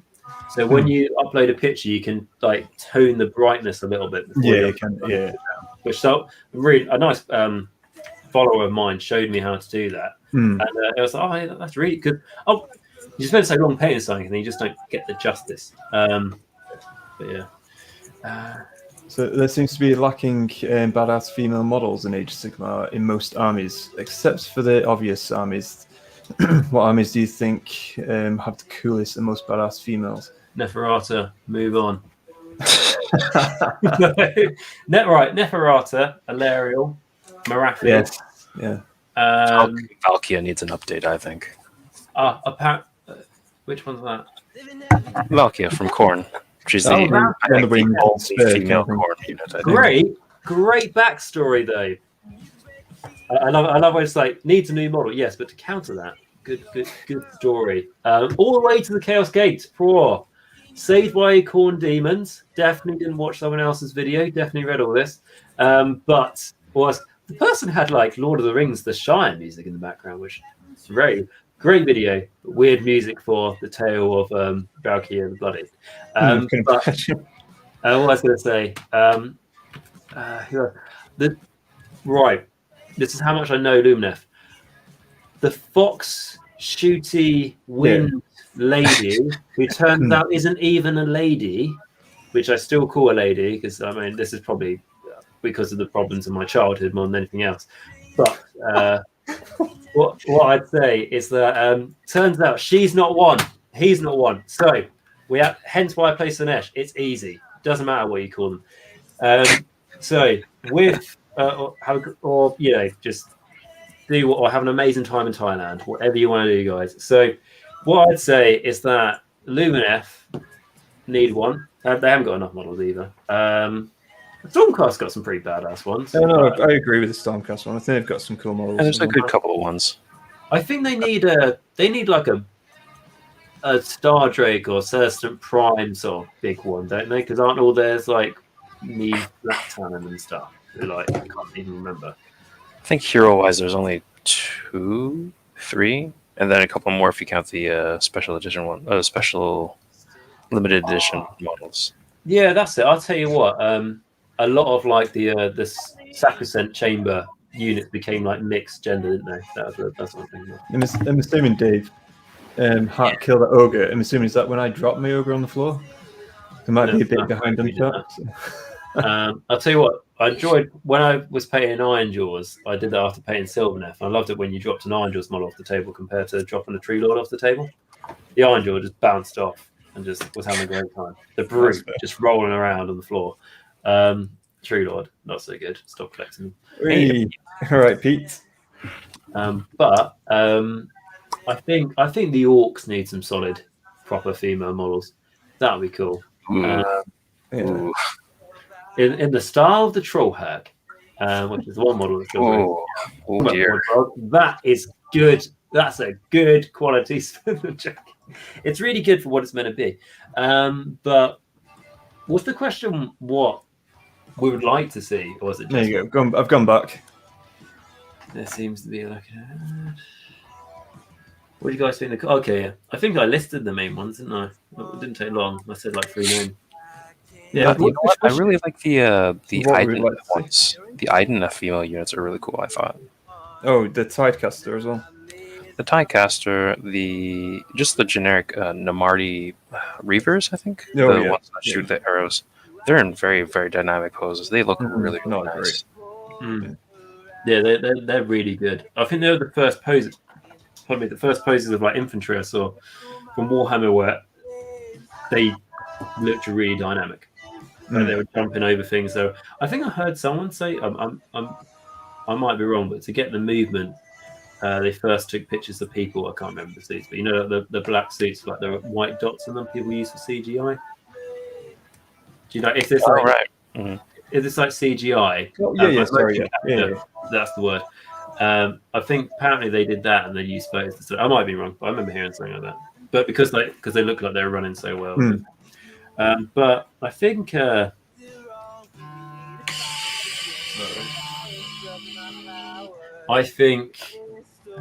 what are they? Do dwarf have women? Not that they want to show off. So what was that? I said, did dwarf have women? Oh, Surely they must. no, they do, yeah. Well, I don't. Well, I don't hold you. No, you stay. Just like turns out, dwarfs have actually got a massive injustice in their social system. But what I was going to say, well, I'm suddenly just like stuck to thinking about 3 armies now on this. I tell you, no, Nighthorn. They've got some awesome female characters. Lady Linda. Straight away. Oh, when she lifts that cloak or the veil. Wow. There you go. +1 for Nephi as well. Neferata. Yeah, Neferata is amazing. Potentially my favourite character in all of Age of Sigmar. The first vampire. What's not to like? Yeah, true. Speaking of badass and Night Haunts, the Banshees are really good character or very good models as well. I think very dynamic looking. They are like the Mirmorn. Mirmorn? What are they called? Yes, the Mirmorn Banshees. Yeah, they look amazing. I remember talking to someone. They were like, "But where are their faces?" And I was like, "Oh, are they? No, what are they missing? They're missing some part of the body, aren't they? For their faces. Is it there? You mean Maybe everything? They're missing their. They got the veils on, haven't they? They got the gown thing on, right? Yeah, something like that. But they're like, you can't see their faces or something. And it was like, that's right. Yeah, they just said like, yeah, it makes them look weird. And I was like, that's like the coolest thing. That is the point. That is the whole point. But what? Yeah, that is cool. Yeah, there's lots out there, but there can always be more. So Matt, what are you working on there, by the way? I'm working on the last bits of the terrain for catacombs. Oh, cool. Got the what's this thing called? Like the armory piece, skeleton on a cage piece thing left. Nice. Then I'll be done. Finally. Decent. So Nagash, what are you working on? The same 5 more tech card. You what?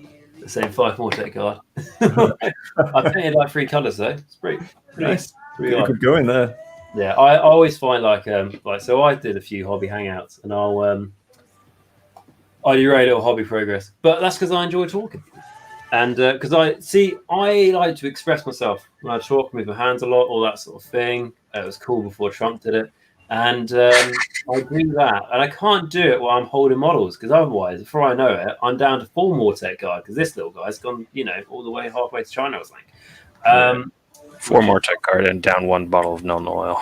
Exactly. Like, also, I'd say I was the first person to ever put a picture of Nuln oil on the internet. So if people like to either appreciate that or hate me for it, it's all good. It was really depressing though, because I put a picture up of a spilled pot of Nuln oil, and that got more likes than any of my really hard, dedicated work in my hobby, and it still has got more likes than Press any F of my. to pay respects. Fun. Press F to pay respects. Yeah, exactly. It was like, oh, look how many likes it's got. And then suddenly it's like, I'm never going to get any likes as high as this again, unless I strip down naked and put an Imperial Knight in front of my. Yeah. I mean, the highest, or I think the most liked picture that we have on our Instagram is still my Stormcast nails that I did. Yeah, it is. I remember that. Yeah, all the shields around. Yeah. Yeah, exactly. Is that you? Was that like? Yeah, that was just my that was my one-off shit post, and that got the most likes. Yeah. Have you got white and red? I'm trying to remember. Have you got white and red Nighthorn as well? Yeah, that's me. Yeah, Yeah, because I want to say, I don't think I ever said this, but when I first came across that, I was really annoyed because I did like black and red, and I thought I was being different. And I came across your white and red, and I was like, "Bugger! I wish I did white and red." That's better than black and red, and I was like, I hate this person. I don't know who it is. I hate it. You're welcome. I looked at it, I was like,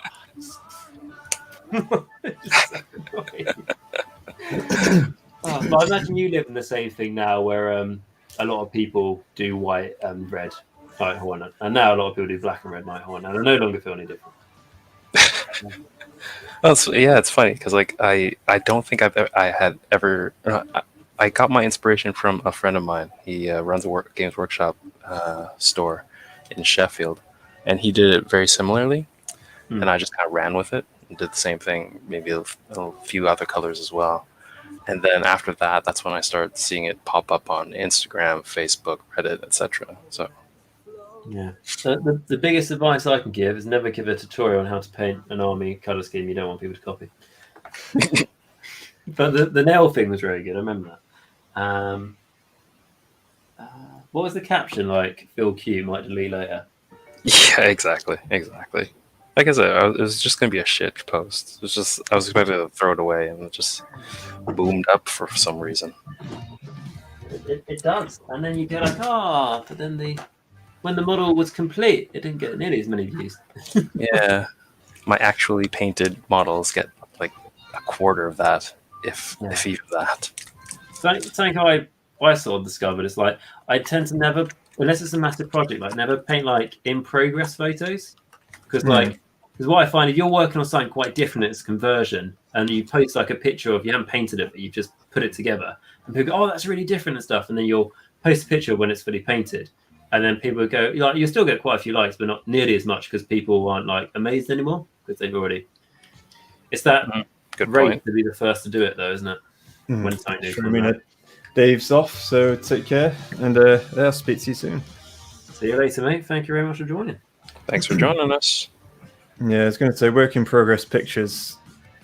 The only time I've ever really done that was when I did when I was painting the frigate. To be honest, that's the only time where I've done like step by step kind of, like as the progression. But yeah, the vast majority is try to paint full on and then post. Yeah, same here. I think it's mostly because my insecurities of posting something that's incomplete, and I don't feel quite right about it yet. Yeah, I feel like if I'm working on a conversion and I post something that's not complete, I'm like, there's going to be a more dedicated person out there who's going to see the idea, like it, and do it for Iden. And then I'm gonna Also that. Yeah, but I know that sounds like really weak and pathetic, but that's a massive point of view. Pathetic. Remember when I managed to get the Chaos Lord and Carcadrak early, and I was like, "Gonna have to paint this within 12 hours to be one of those people who go, like this. Your local store hasn't even opened up yet, and it's released day, and someone goes, "Here's my Bellacore," and it's like, "How the fuck did you even get this?" Yeah. How has he already painted it as the quality of heavy metal? Yeah. It's like those things, isn't it, where like some people get products early, but they're not allowed to show them off until release day. And it's like, well, because then it gives everyone a fair chance. No, because that person just, what do you mean show it off? The person's allowed to do whatever they want with that product. They just can't put it on the internet until that day. Spillage. That's all right. What kind of spillage? No, nothing major. It's just Hobby related? but just it's with contrast, so it's easily wiped, so it's all good. Remember when I cracked over a bottom of Crimson? What's that watch called? Something Crimson? Carver Crimson. Yeah, I was like, I haven't used this for ages. Fresh pot, open it up, knocked over in 5 minutes. I'm just like, nothing, like that much left now, just brilliant. Then you knock over, it's like that's literally £3.50 gone. No, that's only half bottle. I probably spill about, I don't know, probably about 4 times, I think, from memory. Mainly contrast paints as well. So I was having like an awful week for, not like in the hobby, this sort of stuff, but like the bottle you're drinking out of, Christian, there's like big two. Never broken any in my life, and always used the same one for the gym. Had it for about 2 years. Yeah.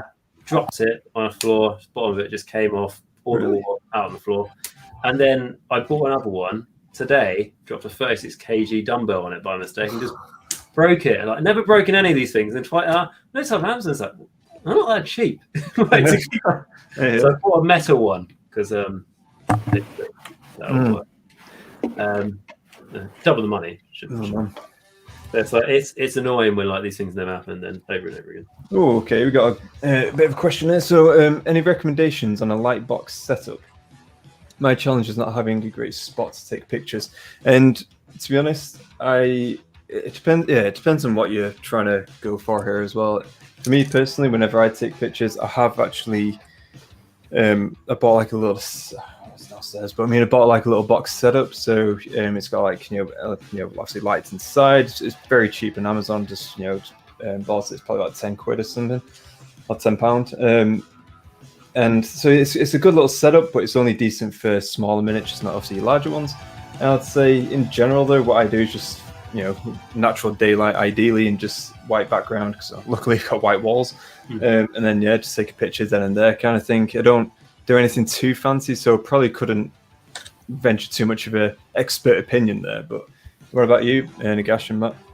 I'm no expert, but I'm happy to pretend to be one if that's what needed for the situation. Yeah. So I did the not the money way, but the more of like experience and challenged way to try and get good pictures. So I bought a light box on Amazon, and I find it does half the work for me.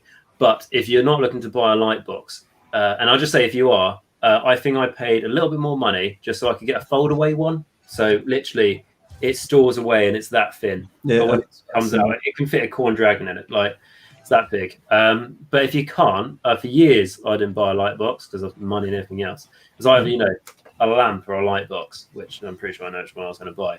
I literally just got cardboard boxes, and I just put like. What did I do? Like I put like white paper in, or just black paper, and like curve it at the back of the box, I don't put any light into this little cardboard box. But I put it in, like any artificial light, but I put it in view of like the window, so you can get or like outside, so you can get natural light come in, and then you'll find.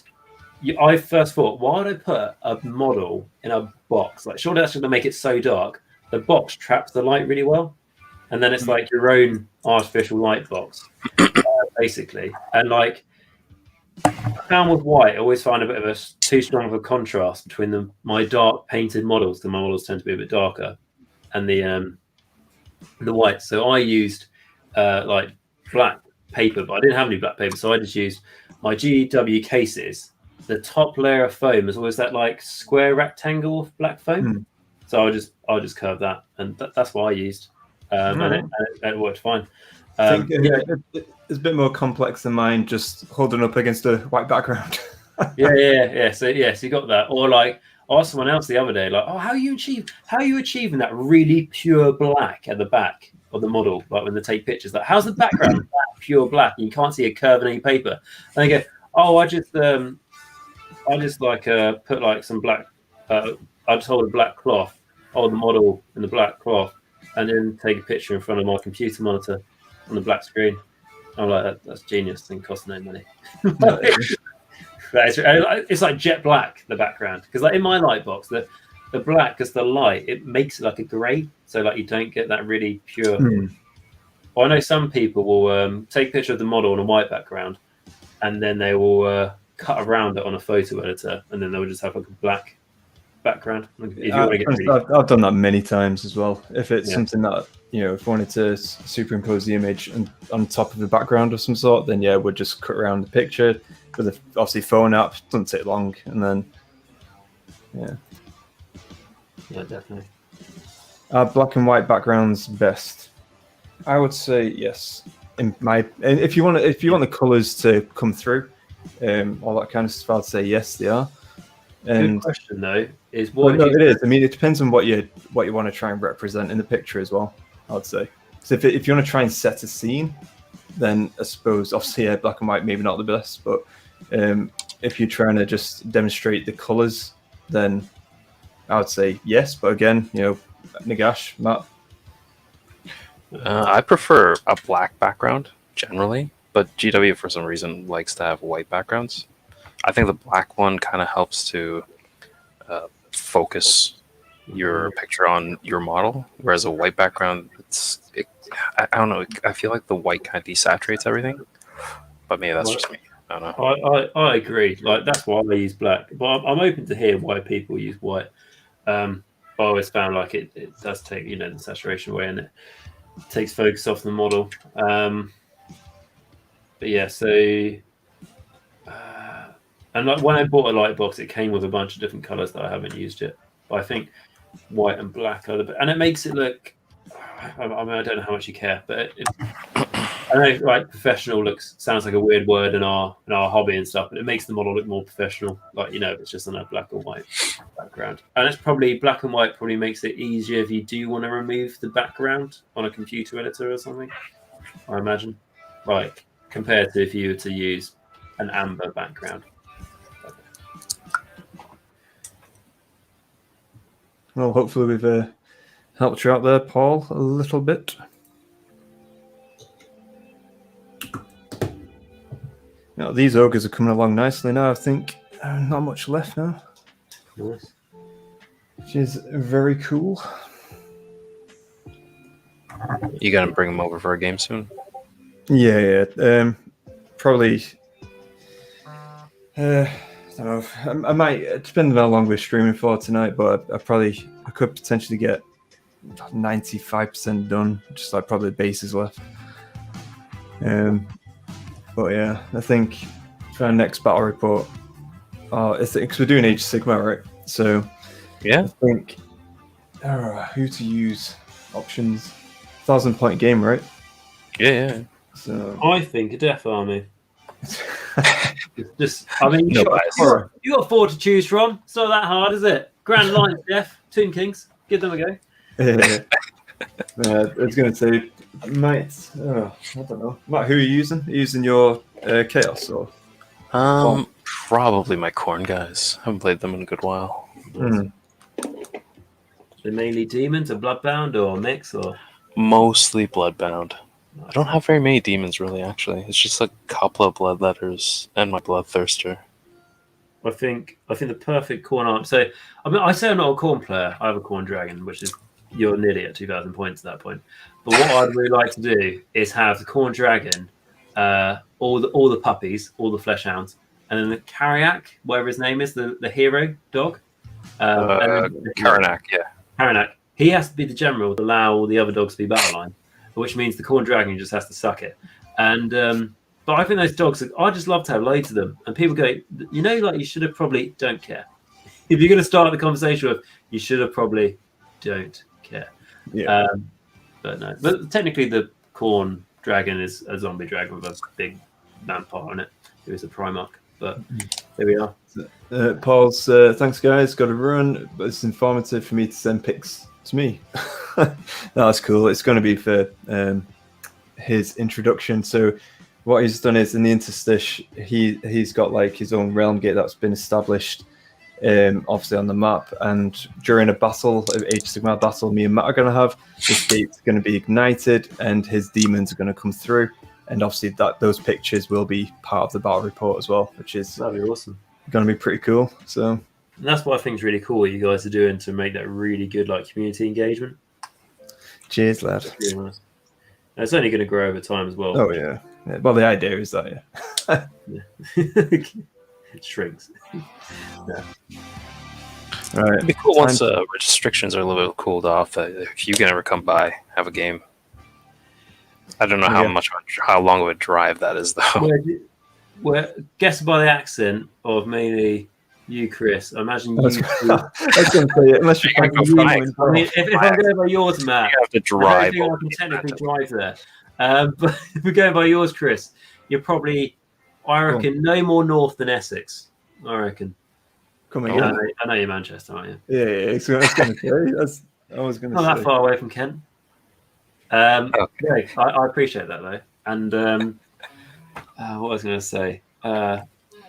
Remember, if I was to lose, it's just to fit the very tight narrative that you have on the channel. Just roll my dice. You are the most competitive player here. Tell the story. Exactly that. Let the tie. Yeah. It's like the amount of times I roll ones, I literally feel like if I'm doing a battle report and I roll so many ones, I will literally say that this battle report is brought to you by the number 1. Our favourite sponsor. Awful. All right, I've got my mate it's just rolling like 8 dice and getting like 6 sixes. I don't know what you tell you what, there was this battle that me and Matt had, and I keep going back to it, but it's I had a Tomb Banshee, so Drusilla, and she hung around for such a long time against. It was a unit of Stormcast. I think I had my evocators fighting her. Yeah, I think so. And the what's the wizard called? Lord Arcanum on Lord Arcanum, yeah. And she just stuck around. There's so many saves, and then she destroyed like quite a few chaps as well whilst there. And yeah, I think eventually, it just pulled her away, didn't I? But yep, she still survived. It was very annoying. Yeah. I know how you feel those little Nighthorn characters. I don't know how I've mentioned it so many times, but that How to Play Age of Sigmar Part 3 I did. In that, we had a Demon Prince charge a Khan Wraith, because I'm like classic example how you make people think a Demon Prince looks cool in a video. Demon Prince was locked in combat with that Khan Wraith for 2 turns. Oh. It's a Demon Prince. It's fighting first, as well. Wow. So just go, do I need to spend all that attack? No, I'm hitting on 2s and just roll 3 1s and just and then wounded on 3s and you just roll a 2 and you go, and it's on camera as well. And it's no. I've just done a video talking about how good that model was in the game. Yeah. And then I went to put it back in the cabinet and then the spear snapped and I was like, this is the definition of your performance. Yeah, that's grim.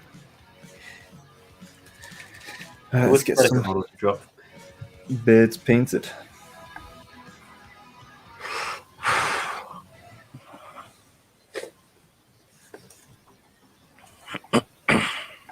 So what's next on your videos then, Nagash? My videos, poor, never stops. It's like a endless hunger, isn't it? YouTube. As soon as I learn, when you up your videos once every 2 days, you can easily do once every day and still be hungry. Well, yeah, it's like it's technically kind of, it's before the Asian Agash watershed here, so I'm careful how I describe the next sense of hungers. But what I would say, going back to the question, is you can see how like I've never failed an interview. People go, I've never failed an interview. Like that's just like a little thing. People go, oh, how long is the interview going for? Oh, I've heard it goes on for half an hour. God, that's so long. I will drag this motherfucker out until they can. But what am I working on next? So the next video is going to be, do this on a day-by-day basis. We've got, so today, go watch me talk about a blurry photo for 5 minutes. That's on there. Yeah, I mean, yeah, that's interesting though. I mean, I am intrigued by that miniature. It is really interesting to hear someone in the comment go, actually, it's a kit bash because you've got this part from this one. I was like, shut up! It's really but someone's like, that's Sigvald. So no, don't ruin it. Apparently, the half body on top is like Sigvald's sword and stuff. It's like, it's a very blurry photo. But what I will say, so I've got that up tonight. That means I pushed back my how to start collecting Iron Jaws video till tomorrow. That's good. That buys me an extra day of recording time. And then the next video after that is probably going to be my reaction for Monday on all the news we're going to get. Full of hope and sure to be let down disappointment. So we'll have all that for Monday. That's good. And then after that, we're going to have probably my next Ostrich Bone Reaper video, as I'm working on that series at the moment. So that's my long in-depth army series. By the time that's done, that'll probably be over 10... my usual, so it's like 10 to 20 hours worth of content for Ostrich Bone Reapers. So the reason why I like doing that stuff is if I'm really into an army and I want to watch someone's review on it, if I'm really, really into it, I'm more than happy if I've got the time to slowly watch it throughout my painting sessions. So that person literally reads every single ability in that army and tells me their thoughts. Like that's how detailed I like it. And I know it's not for everyone, but there's some other people out there who like it. So that's how I do my army series, that's really detailed. And not just like I said earlier, when people go, oh, this isn't the best thing in the book, we're not going to talk about it. I always think it's important to even mention why it's not the best thing in the book, so people understand. Always presume you're talking to new people as well.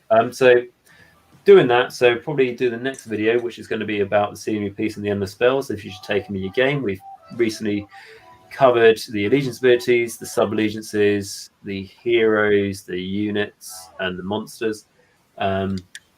So we'll do endless spells, and then we've got like probably a list building video and battalion video, and then that's that army box off. And then another poll to see what people want to see next. And so that'll probably be the next video or after the preview talk. So that's probably go up on Wednesday, that video. And then we're going to do more wide plays, so wide play certain sub-allegiances, and then how to start collecting certain armies. And then I will be doing a video I want to do is a part of the House Page Sigma series. It's just a really simple video on talking about is it acronyms? You know, like when they're like terminology in Age of Sigma, like when people go like, because before I go into Age of Sigma, I didn't even know what D6 meant. Like, you know, you've got CUM as well, which you know is competitive unit manipulation, CUM. So that's also a very important one that's used. And then you also have things. I never even heard of that. What? It's a Kent one. You heard of it? Yeah, CUM, very useful term in Age of Sigma, particularly for new people who may misunderstand. So then we've got, you know, chaff. Just actually trying to think of something now, but just there's loads of terminology in this game. That's a good idea. That Right, just be. There's so low. I don't know. Fifth of people who put comments on my videos, if not more than that, are brand new to this hobby. So like, I do my best to try when I review things, not just talk about from my mindset, and actually try and break things down to new people. Because it's I found like that's what some of the most appreciative people are the people who are new to the game. because like when I do my How to Play series, might not be the most popular, but I know that people do really enjoy it. Like when I did my like practical on the table videos of like how you play the game, like move the units around. When I read like, and then this unit's going to activate this ability, and then you do the ability. Instead of doing that, I'd say this unit's going to activate this ability, then talk about why it's going to do it and how is that going to be beneficial and what the enemy might do to counter that, and just try and make things make more sense to people. Yeah, do you that's good. guys- I mean, to be honest, as I said, I mean, I watched your lots of your channel like and 2+ stuff way before you're even considering starting a channel and all that kind of stuff. So yeah, it's just one of those things where it's listening to that, because obviously you listen to it whilst I'm hobbying and stuff, and yeah, you just obviously get quite a few tactical ideas, other bits like that as well. I find it useful, definitely. Yeah, it's like what's a good way to say it? Who did I watch? I'll tell you who I watched. Oh god, well, I say that I probably can't remember his name now. I don't think he's posted anything for a while, but it's like I think MC Gamer. It was an American. He posted stuff at the start of Age of Sigmar, and it was explaining how these armies, what are they like in Age of Sigmar now. So it was back when things were called Lizardmen, Orcs and Goblins, Vampire Counts, Dark Elves, and then what he did is he and often a buddy of his went through every war scroll in the army, because there were no allegiance speeds, there was just war scrolls. There was no battle tomes. All the war scrolls, and talk about them and in depth and how they think they're going to play out and experience, and like this could, like one of the things was like fell bats, like you read them, you go, oh, they're not very good, but they get better if like things nearby them get killed or something. And then what you do is you have them flanking Blood Knight. So there's this unit that's fast flanking on the side, doesn't seem like it's important, but as soon as the Blood Knight's killed something, the bats go crazy. And the reason why they talked about that synergy is because they went from reading the Blood Knight War Scroll to the Fell Bat straight away. And then there's just that connection. And that's what I like. And I find I get people who say, like, it's nice to watch something where people, where you cover everything in the battle tome. I'll literally read the battle tome from start to finish and give my thoughts on it, and I'll also do like lore videos and stuff as well. Yeah, that sounds good. Yeah. So that's my next lot of videos to answer your question. Yeah. In a summary, in summary, you're doing a lot of videos soon coming down the line. Yes, forever. No, that's cool. So do you guys have any outlandish predictions for Monday? Yep. Age of Sigmar's getting scrapped and all the resources being put into 40k. And all Games Workshop is going to do is put a 3-letter response of going lol. Lol. No. And then like to make sure but we can still play the game without. Yeah, then they'll send the police in to collect all your army books so you can't. No. Outlandish. Maybe even. Outlandish. Yeah. Maybe even a proper reveal for 3rd edition. So Games Workshop can stop go like, oh, maybe there's a ream of a new. We know there's a new edition coming for the last 4 months. So like maybe the reveal of a box. Maybe. I think we'll see a bunch of Soulblight Graveyard units. So I think they're going to do what they did with Sinesh of Us. Do you remember when they showed us like 3 units, Sigvold, the Painbringers, and the other thing? And then No, I don't recall that. But do you know? Mm. Okay, so how long back was this? This was like November. All right, okay. They showed us like 3 new units coming for Sinesh. And then obviously we got a lot more than 3. And they did another video where they showed off all the Seekers, all the like Slanesh Minotaur things. So I reckon we're going to get a similar thing like that with Soulblight Gravelords. I might be wrong, but I think there's enough room for it. We're not going to get new Graveguard and stuff. But I was going to say, there's only one Age Sigmar segment, isn't there, over the week? Because then there's 2 40Ks, there's one Age Sigmar. Oh, is there? I think yeah, so. I think Age Sigmar There's a surprise at the end. There's a surprise. I'm going to have to watch that 40 minutes of a preview like normally until I get to the bit I actually care about. Well, they go, here's another Sister of Battle thing. Sisters of Battle, sure, they're really cool. Literally, here's a Kill Team thing. Sure, it's really cool. Don't care. But then, to be fair, then we got like a pure Age of Sigmar one, didn't we, and stuff. So, preview. Yeah. For outlandish things, I think Outlandish. Rock pilots. I would think more revealing about the old world stuff. Yeah. I really doubt that would happen. Could. Outlandish though, very unlikely. Well, that was the question. More so, likely, yeah, I like they'll that. put more likely they'll put 3.0 out there. Well, what What they else? could go. You hear it here first, guys. Warhammer Total War 3 out on Friday. Like, is it? It's not. Is it CA who do that? The CA. Yeah, CA. Yeah, it's like CA. Just let Games Workshop have this one. Yeah, you can do the reveal. if you spend £60 in your Games Workshop store, not only will you get a free coin, but you also get a free pre-order for limited edition of Total War. Go on, I was going to say, Nagash, what have you? If you knew those coins that you get, what have you done with yours? Well, I haven't spent £60 in the Games Workshop store. I find I can buy from Games Workshop stores, or I can save like third in the money. But no, That's like fair. I get it. If I was playing in my local store, I would support it 100%. And I've spent thousands of pounds in my local store. But as I'm not playing games, and Games Workshop really does not need any charitable donation, I'd rather buy from third-party retailers. And I haven't really been buying, to be honest, because I've been working on my progress. And yes, those Mortal Realm magazines where you get the Stormcast Nighthorn don't count as buying models because it's too cheap to count as me feeding the black hole, which is my backup. That's fair. Yeah. Also, Stormcast make great basic material. I was going to say, I mean, I still get a lot of my stuff from the local store, just because, obviously supporting and all that kind of jazz. But yeah, I completely get it. I do get it. But it's just if I was playing there really at the end of the day. I mean, it's not. I mean, I have definitely bought from elsewhere as well. It's probably like that. Yeah, it's like, and I think, and to be honest, Games Workshop have upped their prices, which is not helping. Because then it means like the third-party retailers are now kind of the price what Games Workshop was on certain items. Which I mean, I won't go into like make that a conversation here, but I don't think it's really ethical. No, but I was going to say, I mean, I won't go into great detail, but their stocks and shares, they're doing really well.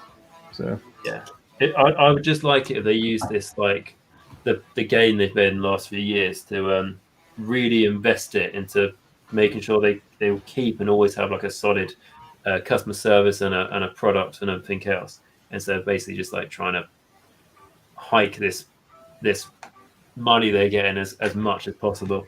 Like for example, the Age of Sigmar app. As soon as there's an update, the app isn't updated.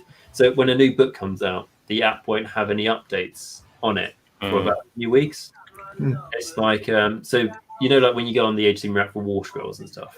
Yeah, those War Scrolls won't be updated for like a month after the new books came out, and it's almost like they go like the app teams like, oh, surprise, there's a book. What now? Quickly, we need to work on the app. You knew the release was coming. And I'm not saying that I don't think the app team's probably bad. The app team is probably a third of the staff it needs to be. Like they need to spend more of their money on their staff to try and help them out, or maybe give them a pay rise, because I know the pay isn't great. And they need to stop. The shareholders need to stop being like bloody Smaug and hoarding all the money. And that, but that's my thoughts. And I will not have it when I talk about this, when I did my disappointment in the lack of an FAQ in the winter.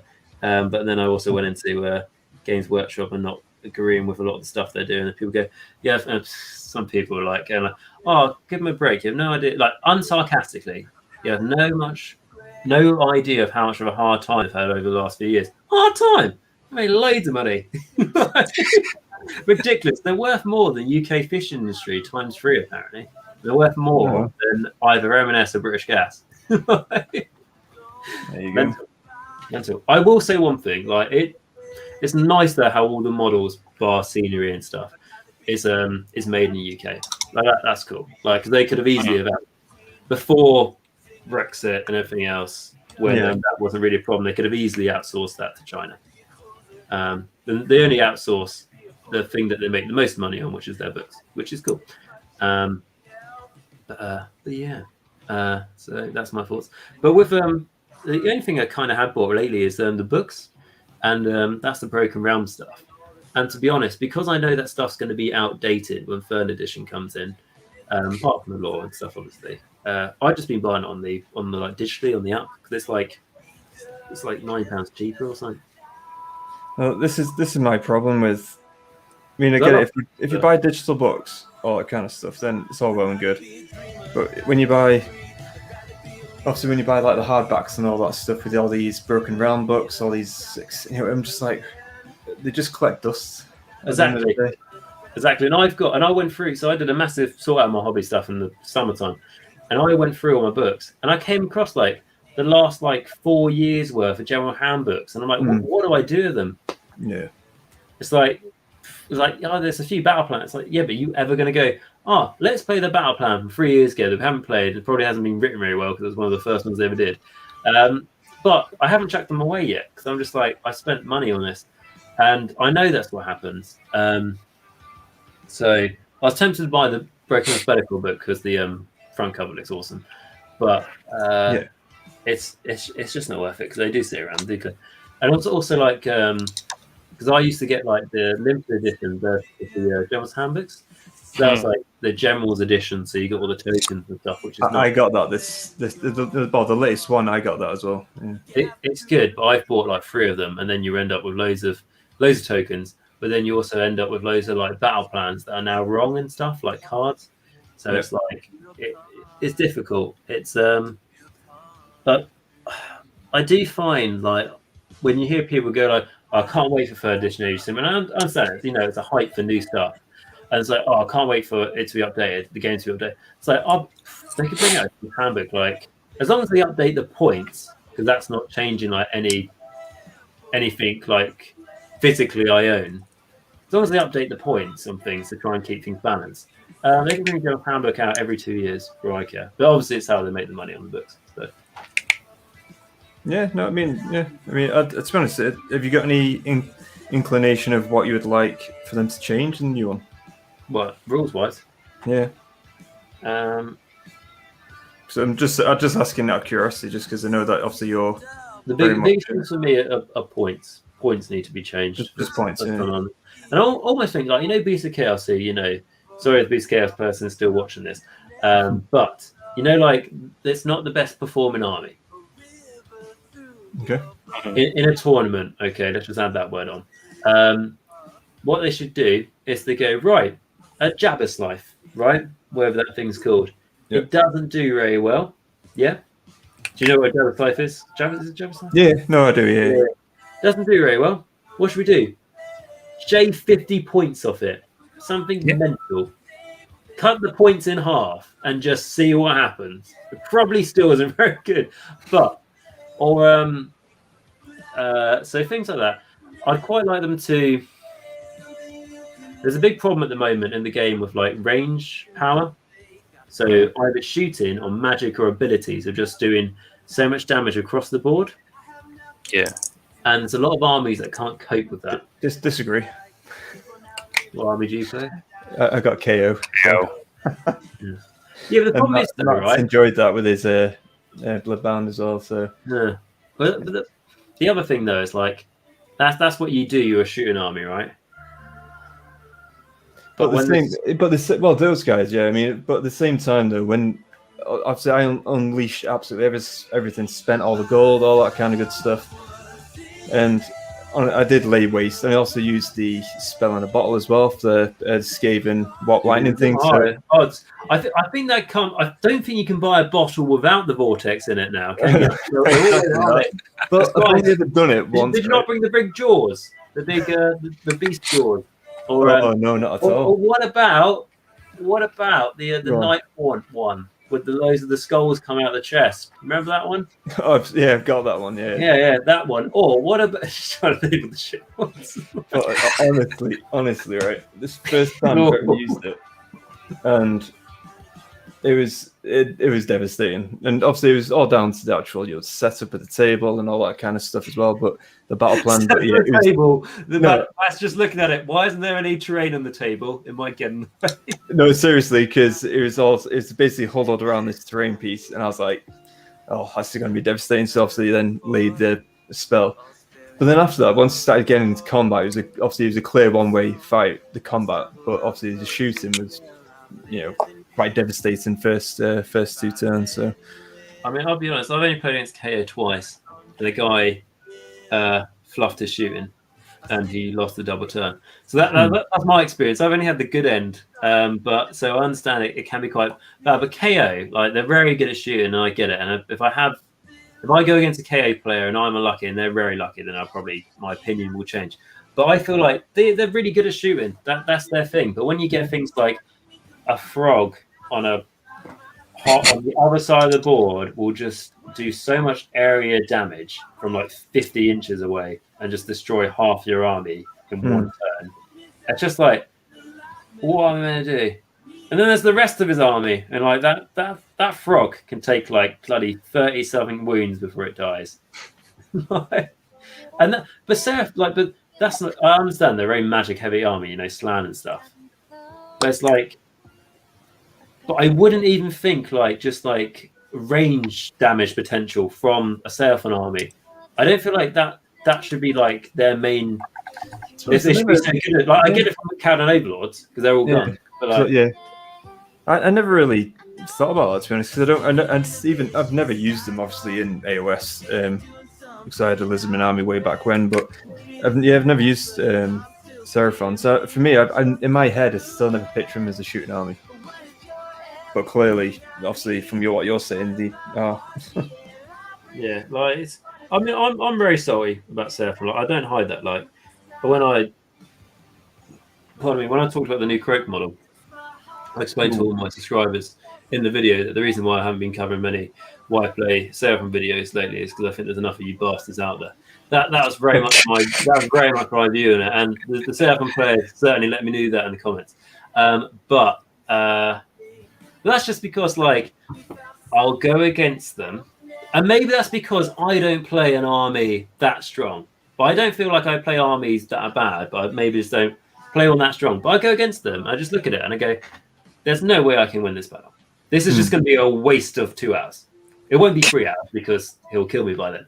But it's just going to be a waste. So and it's not like I played against him once or twice. But I've probably had about 10 games against Seraphon. Okay. And I always risk everything and getting the double turn. And I won't try and swear again, so I never effing get the double turn. You just go, there's nothing I can do but risk everything. And then, surely, after 10 times it'll pay off. What are the odds? I'll tell you what, though.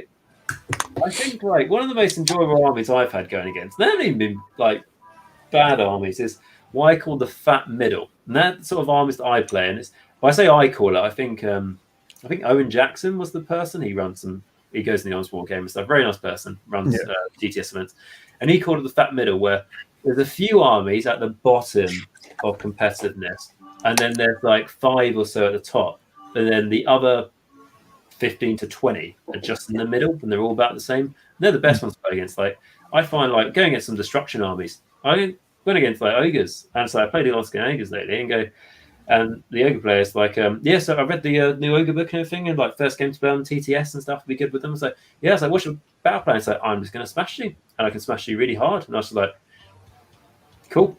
And it's do you know how fast my Morn fan can move? And I was yep, did a video on them the other day. They can move literally wherever the hell they want on turn 1, can't they? Without teleporting. Yes. But it's just great because you know what's coming. And it's just and I realised using the words called smash you and then come in are probably not the best. But then come in as in competitive unit manipulation. Again, we've been through this. And then the ING stands for integrated, never. There we are, guys. Generosity. There we go. That's the word. Yes. But then I played against the Destruction Army where 15 brutes charged me in their first hero phase. I mean, what the hell? In their first hero phase. I was 1 minute of the game, and the opponent's and I'm going to charge you with my brutes. And they can charge 3d6. I'm just what? What is going on? It was. But it was great fun. The Storm Fiends didn't find it fun at all, but it was great fun. So how did you find ogres to play against? Really enjoy it. Destruction, really fun to play against. like don't I mean, like. the reason why I'm asking really is because I've never used them apart from in Warcry because obviously it's just basically brand I new. always find the people I play against who run ogres are awful. Like generally, you know, probably supported the Holocaust. No, joking. Joking. Ogre players, some of the best people I ever played against, and Right. because they represent the army. Because what do you want to? Okay, everyone wants their toys to do different things in Warhammer, but like a lot of the things, how I've always looked at things, that I want my model to get in a fight and hit something really hard. So like, and the ogres do that so well. So I went against like Beastclaw side, and you never underestimate a Stonehorn.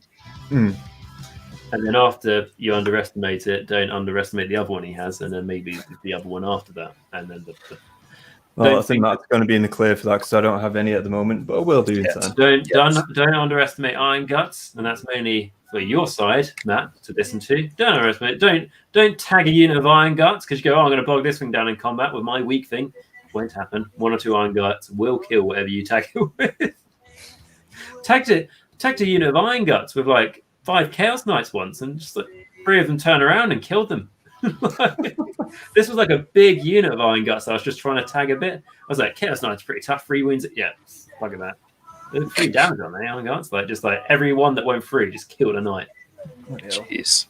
And then I tell you with ogres that gets you as well. Playing against them is you'll go, oh, they'll do a bit of damage here, but I probably will survive that though. Like I'll probably will be in it to win it.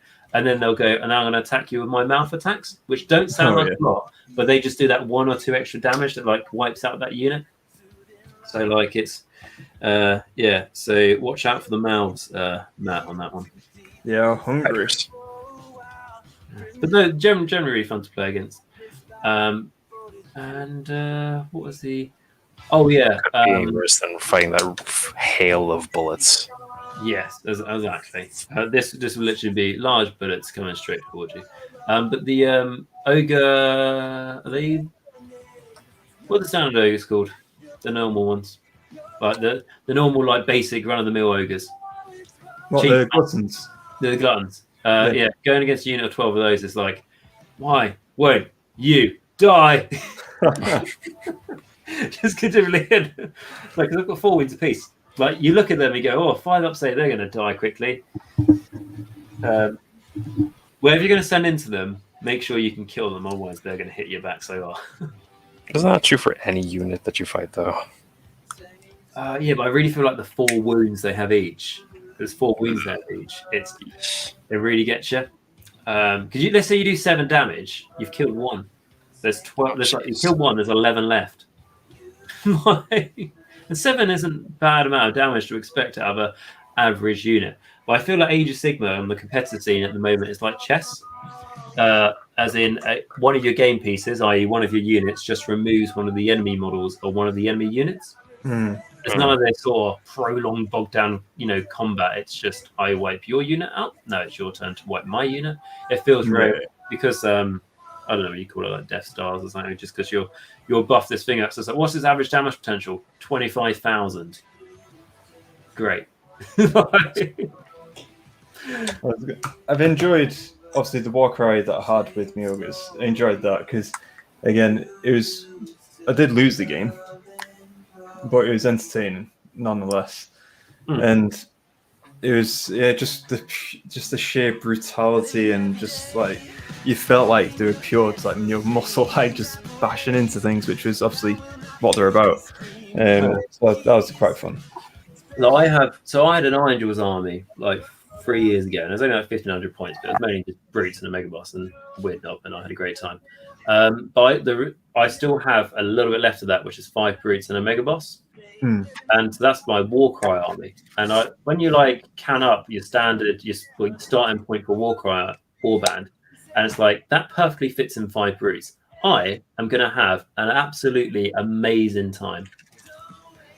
Just run around like my mate's like jumping all around with like Corvus Cavol and like going, oh, I'm up here, I'm down here. As soon as I accidentally trip and land in front of a brute, smash, dead. You got another one.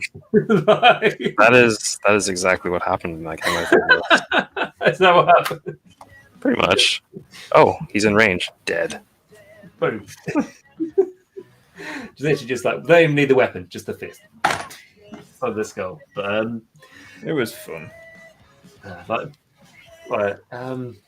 Yeah, destruction is. I just wish they had more of that purpose I mentioned at the start. Yeah. But sometimes it's nice to just go smash. Well, it is. I mean, to be honest, I don't really have that type of army at all, so it's going to be quite fun to just charge at things.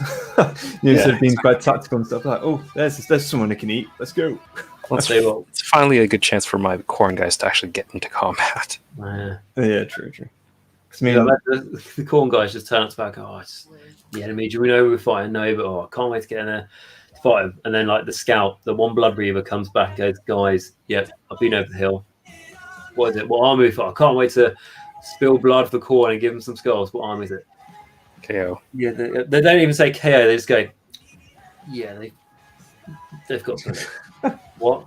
Yeah. How many guns? Just I didn't see any close combat weaponry. All the guns. And they don't look like they want to come down from their ships either. So I don't know how you're getting the skull out. What about the rest of your blood reavers that went out? Yeah, I'm the only one out of 40 who are still here. I failed the battle shock test. I ran. Oh no. Oh no. But, it's fun. Like but KO is like I said from my experience, like half the time it doesn't go well for them because they will fluff their shooting and then they won't get a double turn. See, this is it with KO. When I do the single shots with my cannon, and Matt knows this especially against the Stormcast. Dear Lord, I've missed so many times. I'm like, managed to hit, then wounded on 2s, and I'm like, I just get a 1, and then I just end up crying. You'll soon start crying when you go to charge, and you go, right, 3-inch charge, easy. That's it. Double 1. Guys. There's the command ability, all out charge, whatever it's called, and it's just like, I'll re-roll that, a double 1, and before you're even angry that you rolled a double 1 twice, it's happened to me in a, it's happened to me, and before you're even angry, you'll just be quiet and you'll just go there. And the only thing you'll say is, what are the mathematical chances that would happen? Just how? And then, like, if you're clever, someone will go, like, that's like 1 in 64 chance. Just like, great. Really, just start doing the lottery. Really, you're going to get the chances, aren't you? Tell you what, as someone who's been playing a lot of Ostrich Bone Reefers lately, because they have relentless discipline points, they don't have. So they don't.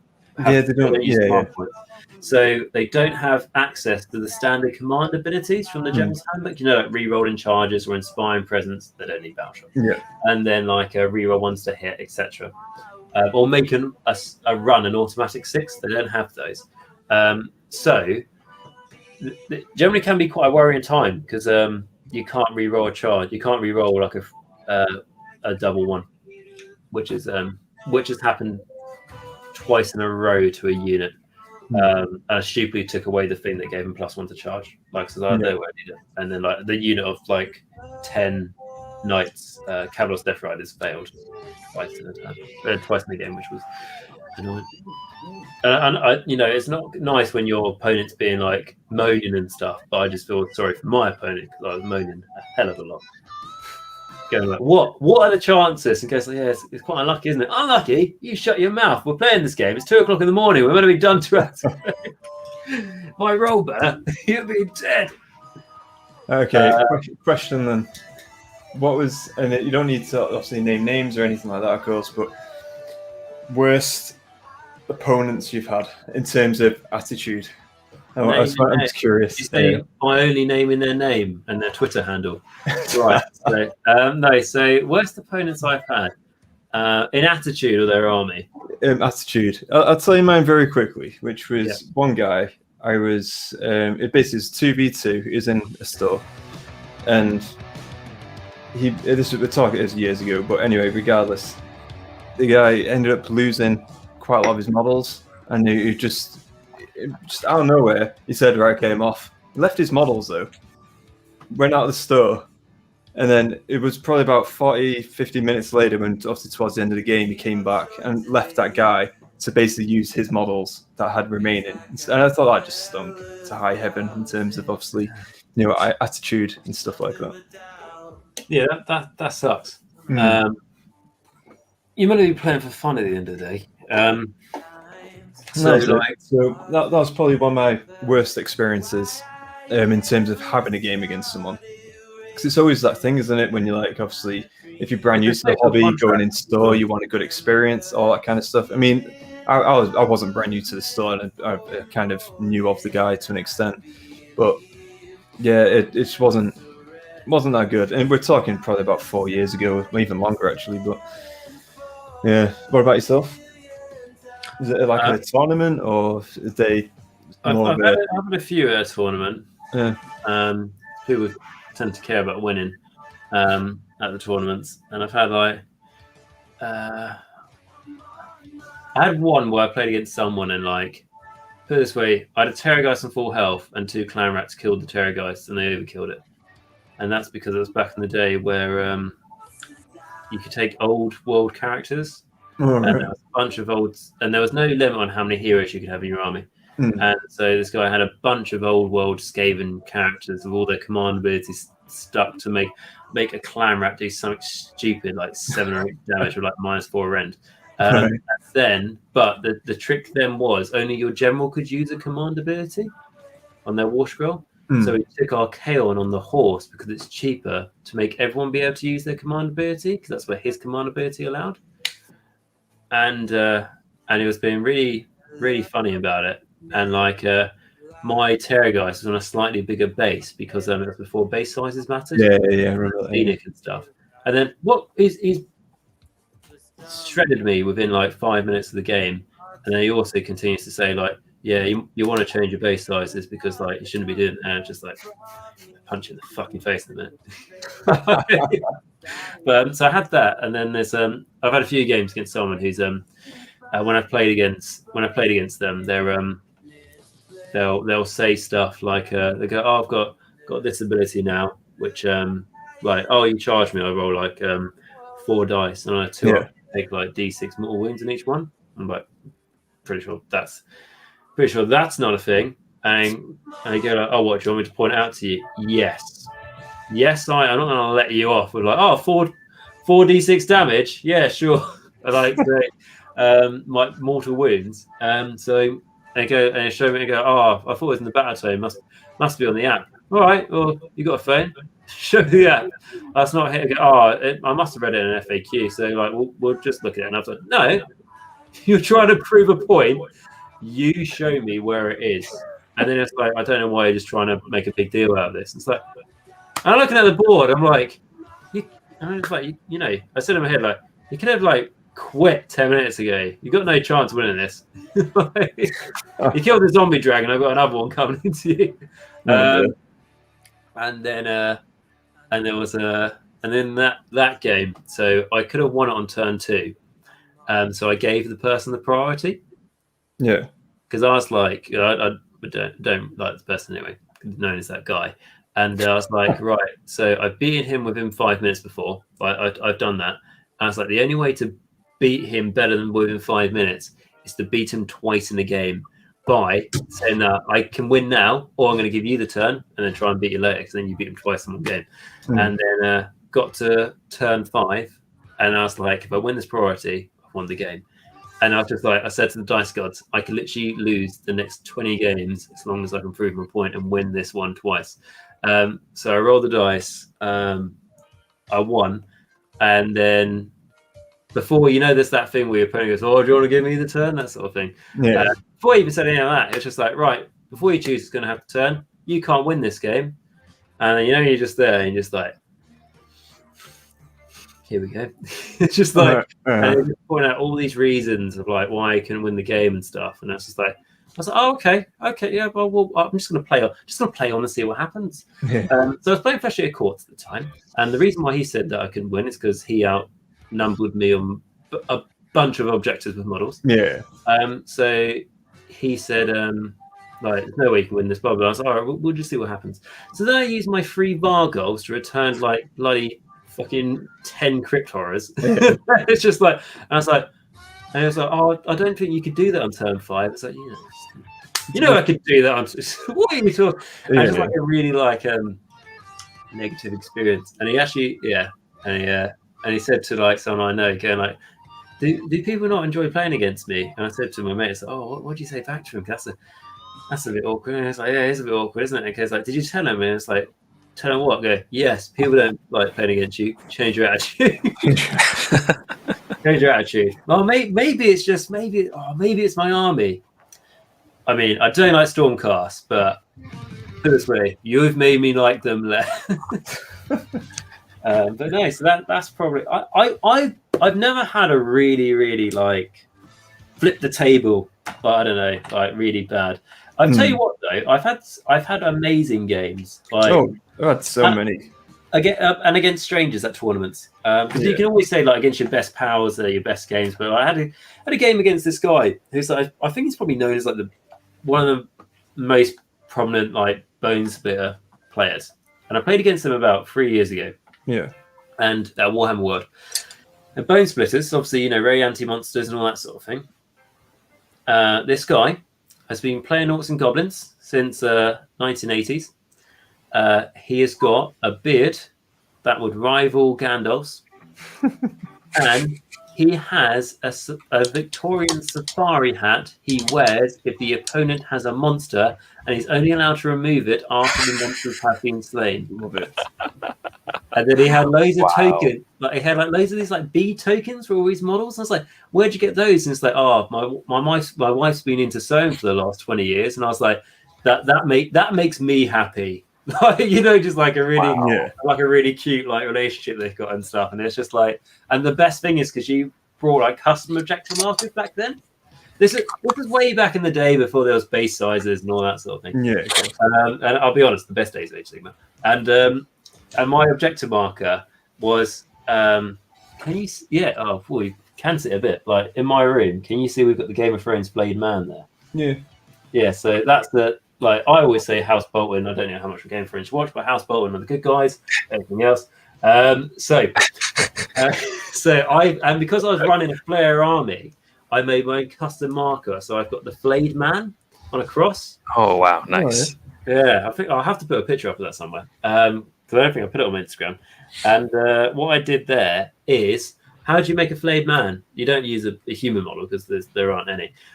So used a Savage Orc because they're all like starfishing, aren't they? Or like doing a star jump. So I cut their hands off and stuff, made it across to the proper thing on a cross, and then I just said to my opponent, and it was like the last game of the tournament as well. I just said to him, "Go like, so he's really into the narrative clearly." And said, my objective marker, because it was taken hold. So I had one objective, he had one in his territory. You got to control them both at the same time.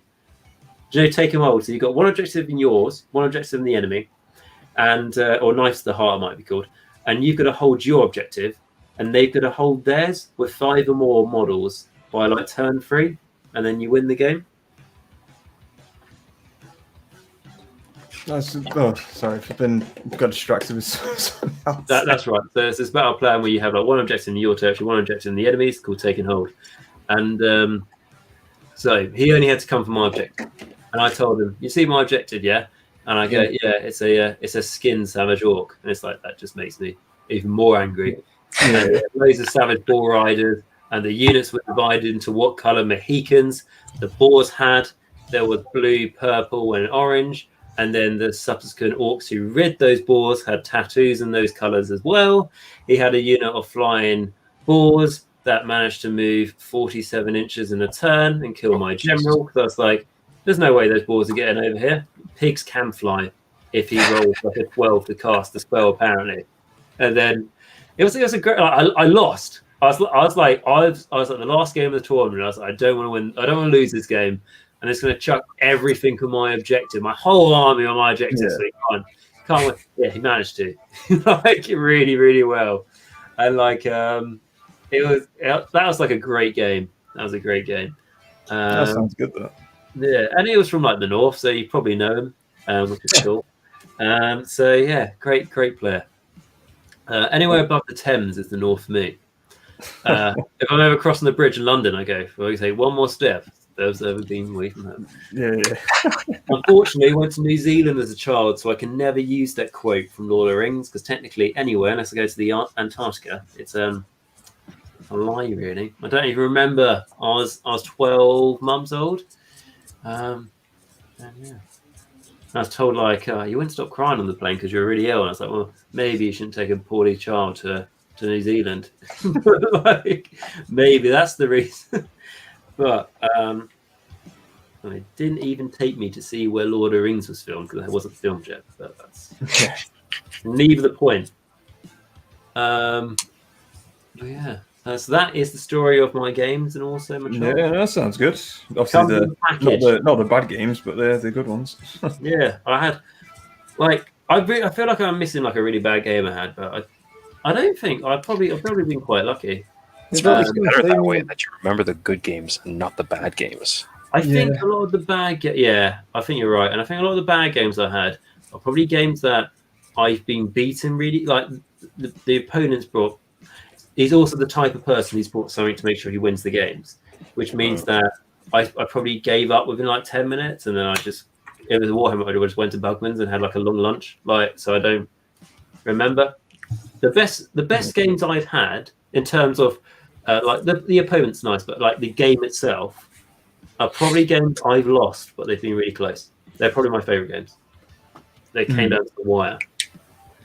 Yeah, it's going to say. I mean, I've had, in terms of ratios, yeah, definitely, a lot more, better games, especially because it's always that question mark, and it's especially, if you are young and you're trying to go into store and, it's, you're trying to obviously play with other people, and is that kind of, friendliness, whether you're approachable and all that kind of stuff as well. I mean, I've not been to a tournament myself, so I can't really, attest to how well people are welcoming there or anything like that, but I think vast majority of the times when I've been in store, though, especially when it first started off many years ago, it was quite an intimidating place, especially with fantasy and stuff back then.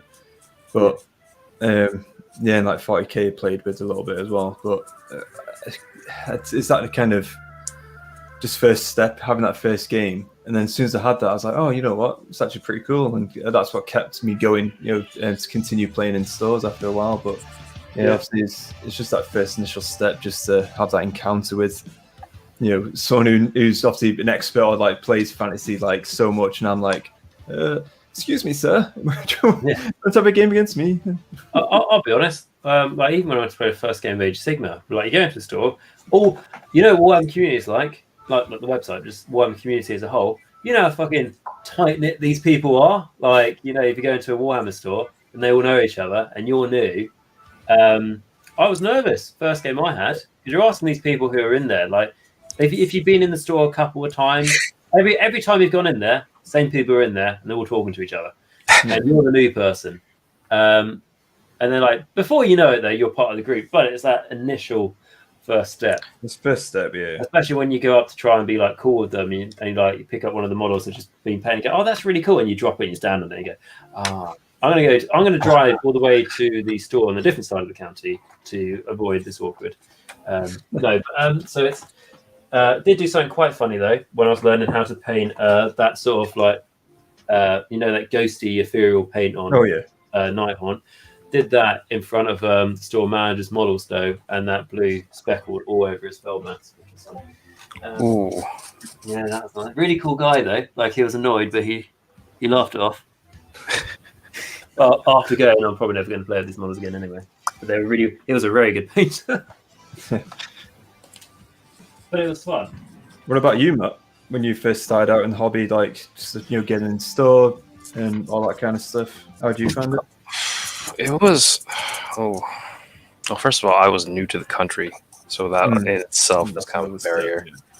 And I was living in the north or in Yorkshire, so I barely understood what most people said. Yeah. You live in But overall, I think everyone was quite friendly. Like, it wasn't that big of a barrier to get in. I felt, at least. it depends on like who you are and how old you are and things like that, I suppose. Of course, I think the crowd at that store was a little bit older, so I could fit in a little bit better. If it was mostly like teenage kids, wouldn't be able to get in.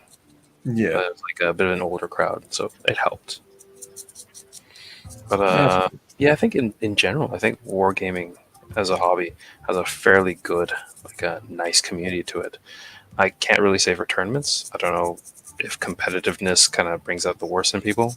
I imagine it would sometimes, but depends on who you are again. But like if you're playing very casual stuff in games, in stores, I think I rarely have like a negative experience. Although the one that you mentioned in that rage quit in real life, I've had a less than positive experience with him as well. It wasn't that he rage quitted, but he was like he won quite handily, just because I don't know if this is the dumb thing or if this is like a courtesy thing, but like I showed him my list before, like a few days before we played. I'm like, oh, I'm going to be playing these guys. Is this all right for you? I thought he would return the courtesy. He didn't. But like, I went into store. He had like the best units he could get. He had a full plan for everything. He knew my guys. He's like, oh yeah, your guys do that, and I know how to counter that, and this, that, and the other. I'm like, okay, well, all right. And then the game went on. He beat me pretty much every round. Like it was a one-sided game all the way. It was all right. It was fun, but like he was goading his win all the way through. Like, well, all right. If this is how you get off, fine, whatever. Yeah, it's like it gets that point, isn't it? It's like clearly, you know the game better. You're better at the game than me. I don't really know what more you're trying to prove. Apart from that, you're a bit of an arsehole. It's like, I think what didn't help as well is when I first got into Age of Sigmar, when Age of Sigmar first started, and there's no points. So you would say to your opponent, are we playing a big game? Like that's it. You have no idea what the armies are going to be. So that didn't help. And then the other thing is, like we ended up counting in wounds. Yeah, that's it. Yeah. I brought 16 Blood Reavers and my opponent brought a Star Drake. So, like that's about right? Yeah, and if you go, well, there's only so many Star Drakes they can bring. Yeah, they have 3. Like so. Funny enough, it's a battalion. But like some things as well, I think like they're talking about like how Age of Sigmar was changed stuff and points coming in and stuff. Like one thing I still feel like they is just absent and they could fix really easily. When they all because I've been doing a lot of start collecting videos and stuff, and one of the things I review is start collecting boxes. So I've clicked on a lot of the start collecting boxes on the website, and one of the biggest things it says is, and you get a War Scroll battalion in here. They've had those War Scroll battalions with those start collecting boxes. You know the little card you get when you buy a start collecting box? But they're not legal because they're not points. They need to just give them a points value. Like, and I say that, and it almost makes it sound like, well, you're asking for a lot. We already talked about how big that company is. Not hard. Make a points value for it. If you're going to make it a selling point, and also it's like, and something I've been covering when I've been doing the start collecting videos is talking and reviewing those start collecting boxes. Games Workshop will always make it sound like that's the best way to get into the army. A lot of the time, well, it's not. It used to be a lot of time, but now it's probably still like half them. It's not the best way, unless at the end of the day, if you can say like, oh, but if you like the models, then you can get it because it's the models you want. You can say that about anything, because it's one thing playing with models you like, but it doesn't matter. I don't think it doesn't really matter how narrative you are. Well, you also want to play with models that I'm not saying be really good, but they work in the game, like they do something. Because otherwise, you can't always guarantee your opponent is as narrative as you are. Like. No, of course. I think in the general sense, yeah. I mean, if they make it so it's at least a little bit competitive or like usable and all that kind of stuff. But again, if you're used to the game, you know what you're looking for, then it's these start collecting sets. If it's something that you just want to use just because you like the look of it, all that kind of stuff, then that's great. But yeah, if it's something where it's more of a entry point, as you're saying, then start collecting. I get it from an entry point perspective. Yeah. It's like what was I reviewing? The Gloomspite Gets one not so long ago, Mm. and it was none of the units in it synergize. Like, and there's different units that would, but it's just like it's almost like they felt like these are the units that aren't going to sell the best. We'll put them as Yeah. books. Yeah, I had that feeling for some of these like recent Broken Realms boxes as well. It's like you don't see these units very often. It feels like, or they're not very popular sounding. Like they don't look very good, or they look like they wouldn't sell very well. And like they just kind of push them into a box. No, I agree. I think there's one which also I'm going to say counteracts that a little bit was the Flesh Eater Courts one. Obviously, only because you get the Archregent in there, you get horrors and like 20 ghouls or something like that. But yeah, I think there's the KO one. There's the the 2 ones with the Immortal Realm kind of. I can't remember what they call them now. The Hurricanes. Yeah, I think it is. Yeah. Yes, and those. I don't know how much they're used in the meta scene, but it just kind of feels like. Also, like Bone Reapers as well, just all cav kind of thing. Yeah, well, so each one of those boxes came with a battalion that has points, right? Mm. So the Ostrich Bone Reapers already have a battalion where you have 2 units of the horses and then 1 of the horse hero, basically. So you've already got that battalion. And then this box just released, and that battalion you already have is not that good. So when you looked at this new box, you're like, oh, so we already have a battalion for those units. Maybe this could be a better one. Turn out in the game to be a worse battalion, and it's like so that's never going to be taken. Mm. I gave it a go, and it wasn't good because I like to try things out before I all over them. So yeah, Games Workshop do definitely feel hit and miss. Like they'll do something spot on. Like the narrative in these Broken Realm books, I think is really good.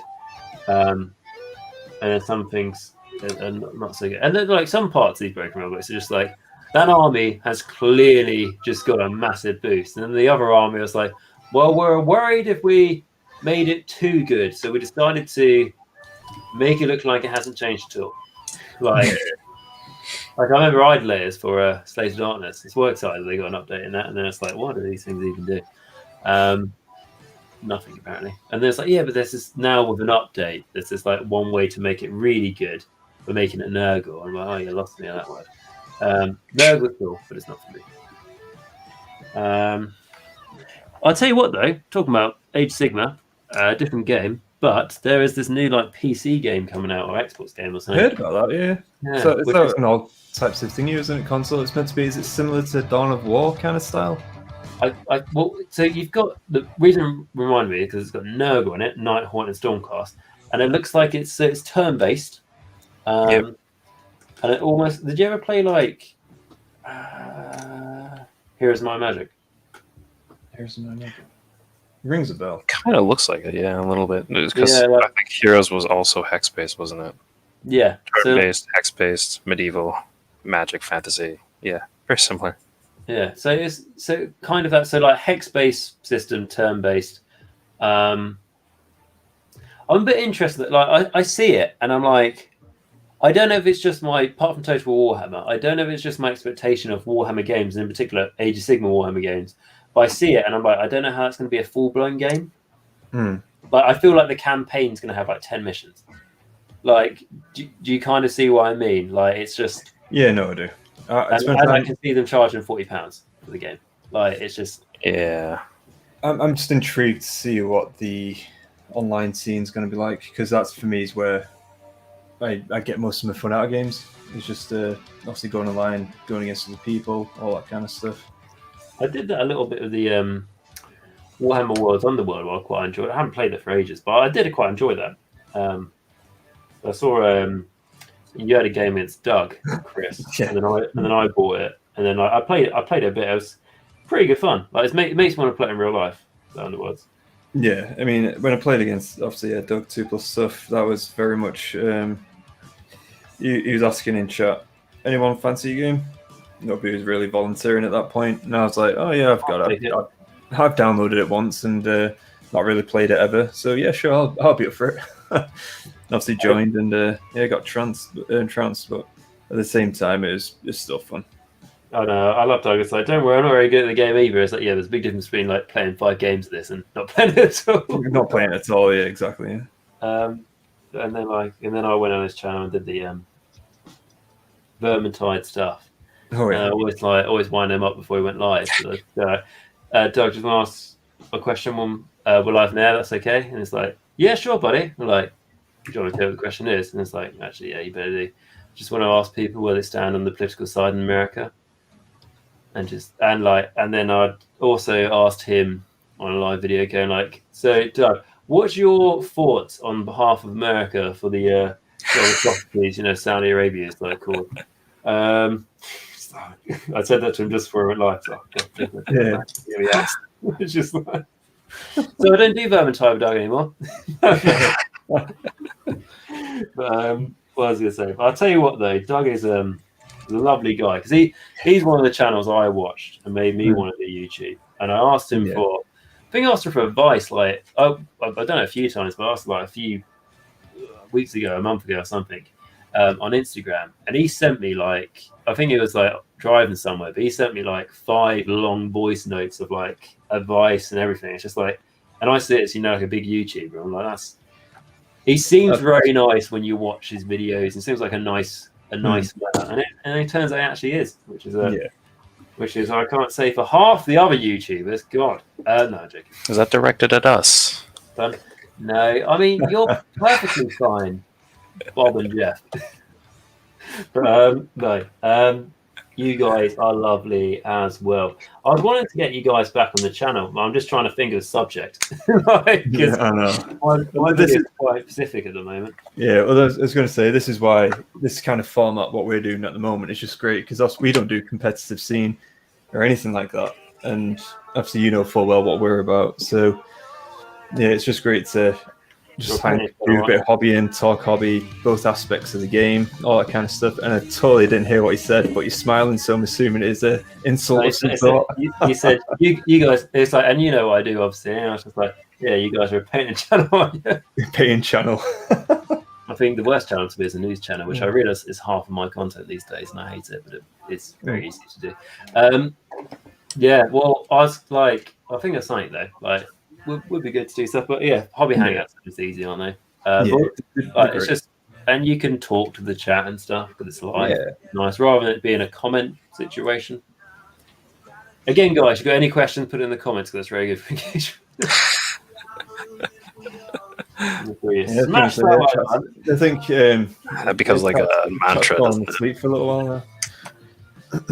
Like, I'll tell you what, when we did that video, what do we do? Oh, we did that video, didn't we? Where it's like how to start your own YouTube channel. I said to you earlier, Chris. Matt, you might remember the quick summary video we did. We wrapped up in maybe more than 10 minutes. Well, I think we were there for like over 4. We were there for like a long time. A long time. And then I had to go through and edit all the questions. But that was cool, and I wondered as well. I can't remember the questions, but I imagine some of the answers to the questions that are asked back then, where you might not have an answer, your answer a bit different. I bet it's probably changed a little bit now. You've probably had quite a bit of experience at YouTube. Yeah, especially from the time management. I knew, to be honest, at that point, how much time and effort it requires to have a channel and keep it up to date, relevant, or just keep getting content out. Dear me, it was a massive learning curve, and at that point, I was like, wow, it's a lot. But now I'm even like, I'm getting used to it, so it is better. But yeah, it's still, this is the reason why me and Matt are doing these kind of hobby hangouts as well. As first of all, because we're doing the hobby anyway. We figure, let's might as well hang out. Yeah, let's hang out whilst we're doing it. Yeah, and obviously it's great to have the chat. It's good engagement as well because it's like, so on mine I do for probably since a long time now, like probably like nearly a year, like a video every 2 days at least. And I'm lucky in the sense at the moment I'm not currently working, so I have a lot of time to do it. But it's hard, especially on like this video took 2 hours to do. But then the video in 2 days' time took 8 hours. But it still counts as just that one video every 2 days. Yeah. So it's quite hard trying to set yourself a target. And then like the thing, I've got really jaded to it now though. Like I've had it where people go like, I don't think you did well in this. Like people just go, I didn't like this video. You could have done that better. Could have done that better. And my response is, make your own fucking video. Make your own fucking video. I don't care. Like the Start Collecting Stormcast video where I started that going, I don't know why you want to do this army. I've never had the ambition or just really the motivation to start a Stormcast army. If you want to start one, it's probably because you're a really boring individual and nobody likes you. If you want a proper how to start Stormcast army video, make it yourself. Like, Yeah. I don't care. No, At the end of the day, people knew what they were voting for. But what was I I was going to say, I think for like creating content, I mean, obviously me and Matt both work full time. Obviously Matt has a family as well. Obviously I've just got the wife. But even still, it's finding that time to obviously, do the script. Well, first of all, have the battle, and then It's all like afterwards, then the editing. And obviously, then we engage in the community, getting a lot of stuff, doing all the social media. We put into it. It's pretty ridiculous, I think.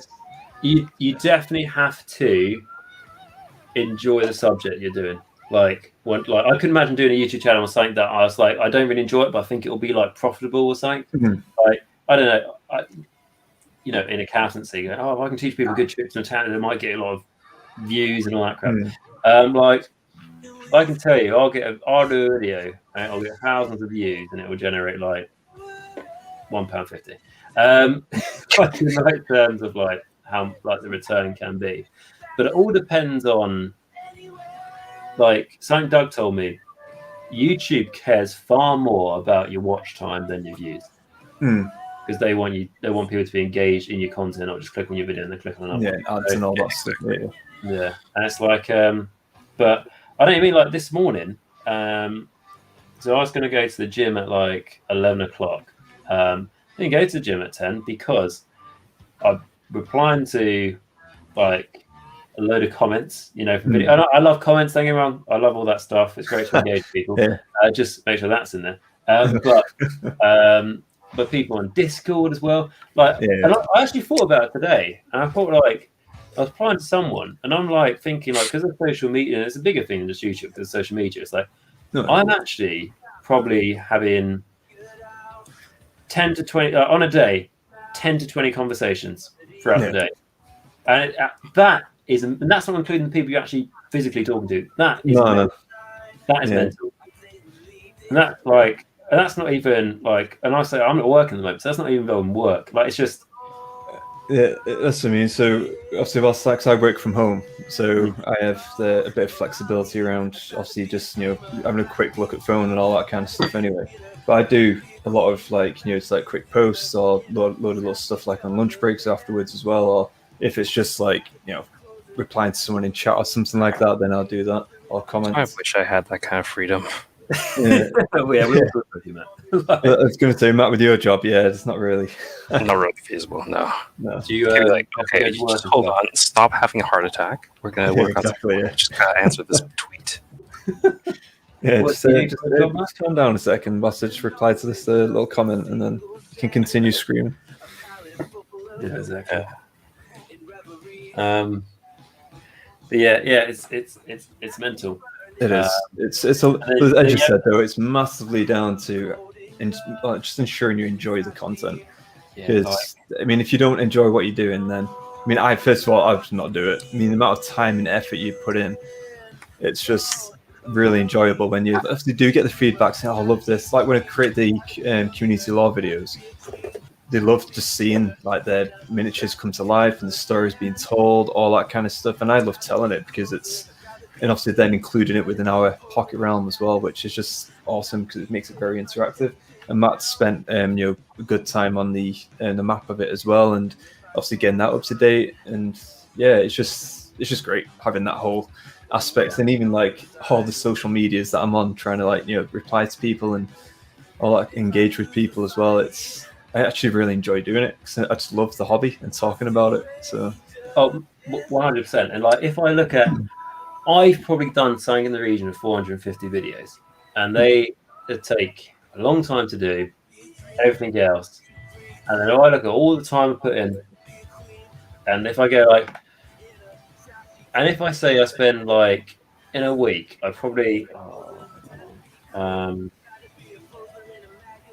me just quickly think. A long time, I'm assuming. So Probably do about 30 hours a week. Yeah. It's generally like, so at that point, it's like, No, that's fair. I understand that. At that, You do multiple videos a week, right? So we do like one every 2 days. So yeah, exactly. Yeah, so we do like one video a week, and then now we've started to do hobby hangouts. So that's pretty much to get engagement out there, and obviously just have fun with the community that we've built so far. It's just great, and obviously it's for me and Matt as well, just to talk shop and what we're thinking about doing with the Pocket Realm, all that kind of stuff. And so this guy here that you can see on screen at the moment, this is the conversion that I did for obviously my leader of the Night Haunts kind of thing. It's cool. So it's just this whole, like, we do one video a week and then now do hobby hangouts. So it's good, but I can't really see us doing many more than one video a week in terms of this kind of content, just because it's not time. Yeah, I get that, man. And what I was going to say is like, so all the time I put in, all that sort of thing. And if I was to say that to a normal person, like the obvious things are, like, oh, you could put all of that into creating your own business and you'll be a millionaire by now. And it's just like, but with all that time put into this, you know, the question is, do you regret doing it? And the answer is no. Like the amount of it's the comments, like I watched your videos, made me get into Age of Sigmar, or like they make it worth it. Like I had during like lockdowns, I've had like a few people like from the NHS, for example, who said like, work's been really stressful. If I ever have any downtime, I like to escape from my hobby. I can't really do that at the moment, but I've just been listening to like one of your videos a week or one every 2 weeks. And it's just been that nice like get away from me after work. And I hear that, I'm like, fucking hell, I never expected to hear anything like that. That's made this whole video worth it. Like, yeah. So you get that, and it's also the people you meet as well. Like, didn't think I'd meet any of these people, and also it's like, how do I say, like I looked up to, like I said, like 2 Plus Tough and all that sort of thing. And then like now I've got my own channel and stuff, and like he's been on my channel, I've been on his channel, and they're like sort of like people where you think like before you're into all this business, like kind of like an Age of Sigmar celebrity, if you know what I call that. I know that, but then you're engaged in all that stuff, and then you realise that and I know like we're in like a chat on the Facebooks, and it's like and you just learn like useful and just share and help each other out and stuff. So it's definitely nice. I definitely prefer where I am in YouTube now than I was probably like a year or 2 ago, because I didn't really do too many collabs and stuff, and YouTube definitely felt like a very sort of like lonely thing, because you're engaging with, you're getting thousands of views or whatever, but it's just you doing it. So I know you do have a different dynamic, obviously, because there's 2 of you, which is probably quite nice. So you can create it together. And you can bounce ideas off each other, which I imagine is a great thing.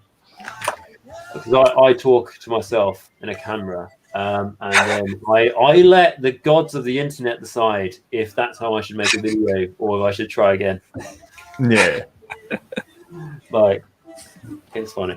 I'll tell you a video I want to do, what would be quite funny. So I saw, I think Haywo is his name, and he did like Age of Sigmar explained in 15 minutes. And I want to try and do like Age of Sigmar explained in 1 minute. Put every army in Age of Sigmar explained in 1 minute. Go for it. Could be interesting. Well, I think with my ogres at the moment, I'm just doing the basin, and all the rest of the mini's done. So, yeah, solid. That's good, isn't it? I think I'm gonna call it a night. You beat. I think, to be honest, it's 25 too. Yeah, no, it's a good time. We're going to crack off, but I'll show you the models. I've made. So fully done. It's pretty cool. Grass. So is that one that you did? Is this like Blue Peter? Yeah? That's the one I did earlier. But I managed to. I'm happy how I got these. So I've got like the swords and stuff done, and the gold. That's cool. Oh, nice. Really buried. Do I go like that? Because that's what everyone on the internet does. Yeah, I do that as well. But the Yeah. magic doesn't work. Why is it not zooming in? I don't know. It's a webcam that costs cheap on Amazon. But lovely So, chat. There you go. Just done a bit of a ogre there. Yeah, you fancy painting. No, that's very cool. Oh, there we go. Now we've got some terrain. So the unit of 4 done there, Gotcha. and the terrain done. Nice. Some skeletons for you. I appreciate that. So, my OBR could fight the ogres on your terrain map. We've literally made a table. We've made a battlefield. That's cool. That's actually pretty cool. Where's all Cool. that stuff from? This is all the catacomb stuff, actually. That's pretty cool. Because I'm like, if I That's compare the piece. catacombs, yeah, I like that. Because if I'm comparing the That's awesome, catacomb that. scenery compared to the main Warcry box, it didn't seem a lot. Or is it quite like a lot of scatter terrain and stuff? Well, scatter terrain. I mean, this is. I think it looks really nice. That's cool. Yeah, That's awesome. That. yeah, that's nice. Yeah, you gotta get most those of in. it, like the most majority of it is just doors, which is Yeah. alright as well, but not as exciting as like full-on terrain pieces. But it's a different game style, isn't it? Is that Exactly. catacombs? I understand it could be any catacombs anywhere in the world, but is that underneath the Varan Spire, or is it Technically not the Farron Spire, the Farenthax's Maw. Is Yeah, that it? the God Beast thing. Yeah. Where Varan? What was it? Varanite. What was that substance called? Yeah, that's where it's being mined Yeah. or something like That's that. Cool. So, Right. Well, cheers for inviting me on. It's been No, that's all a good. joy. Thank Thank you you for for anyone. joining us. thank That's you all right. everyone who joined, and for those who'll be watching. Obviously, they're recorded, recorded stream. So take care, all, and yeah, let the dice tell See the you story as all always. next time. Yeah. The gash is all. Nice.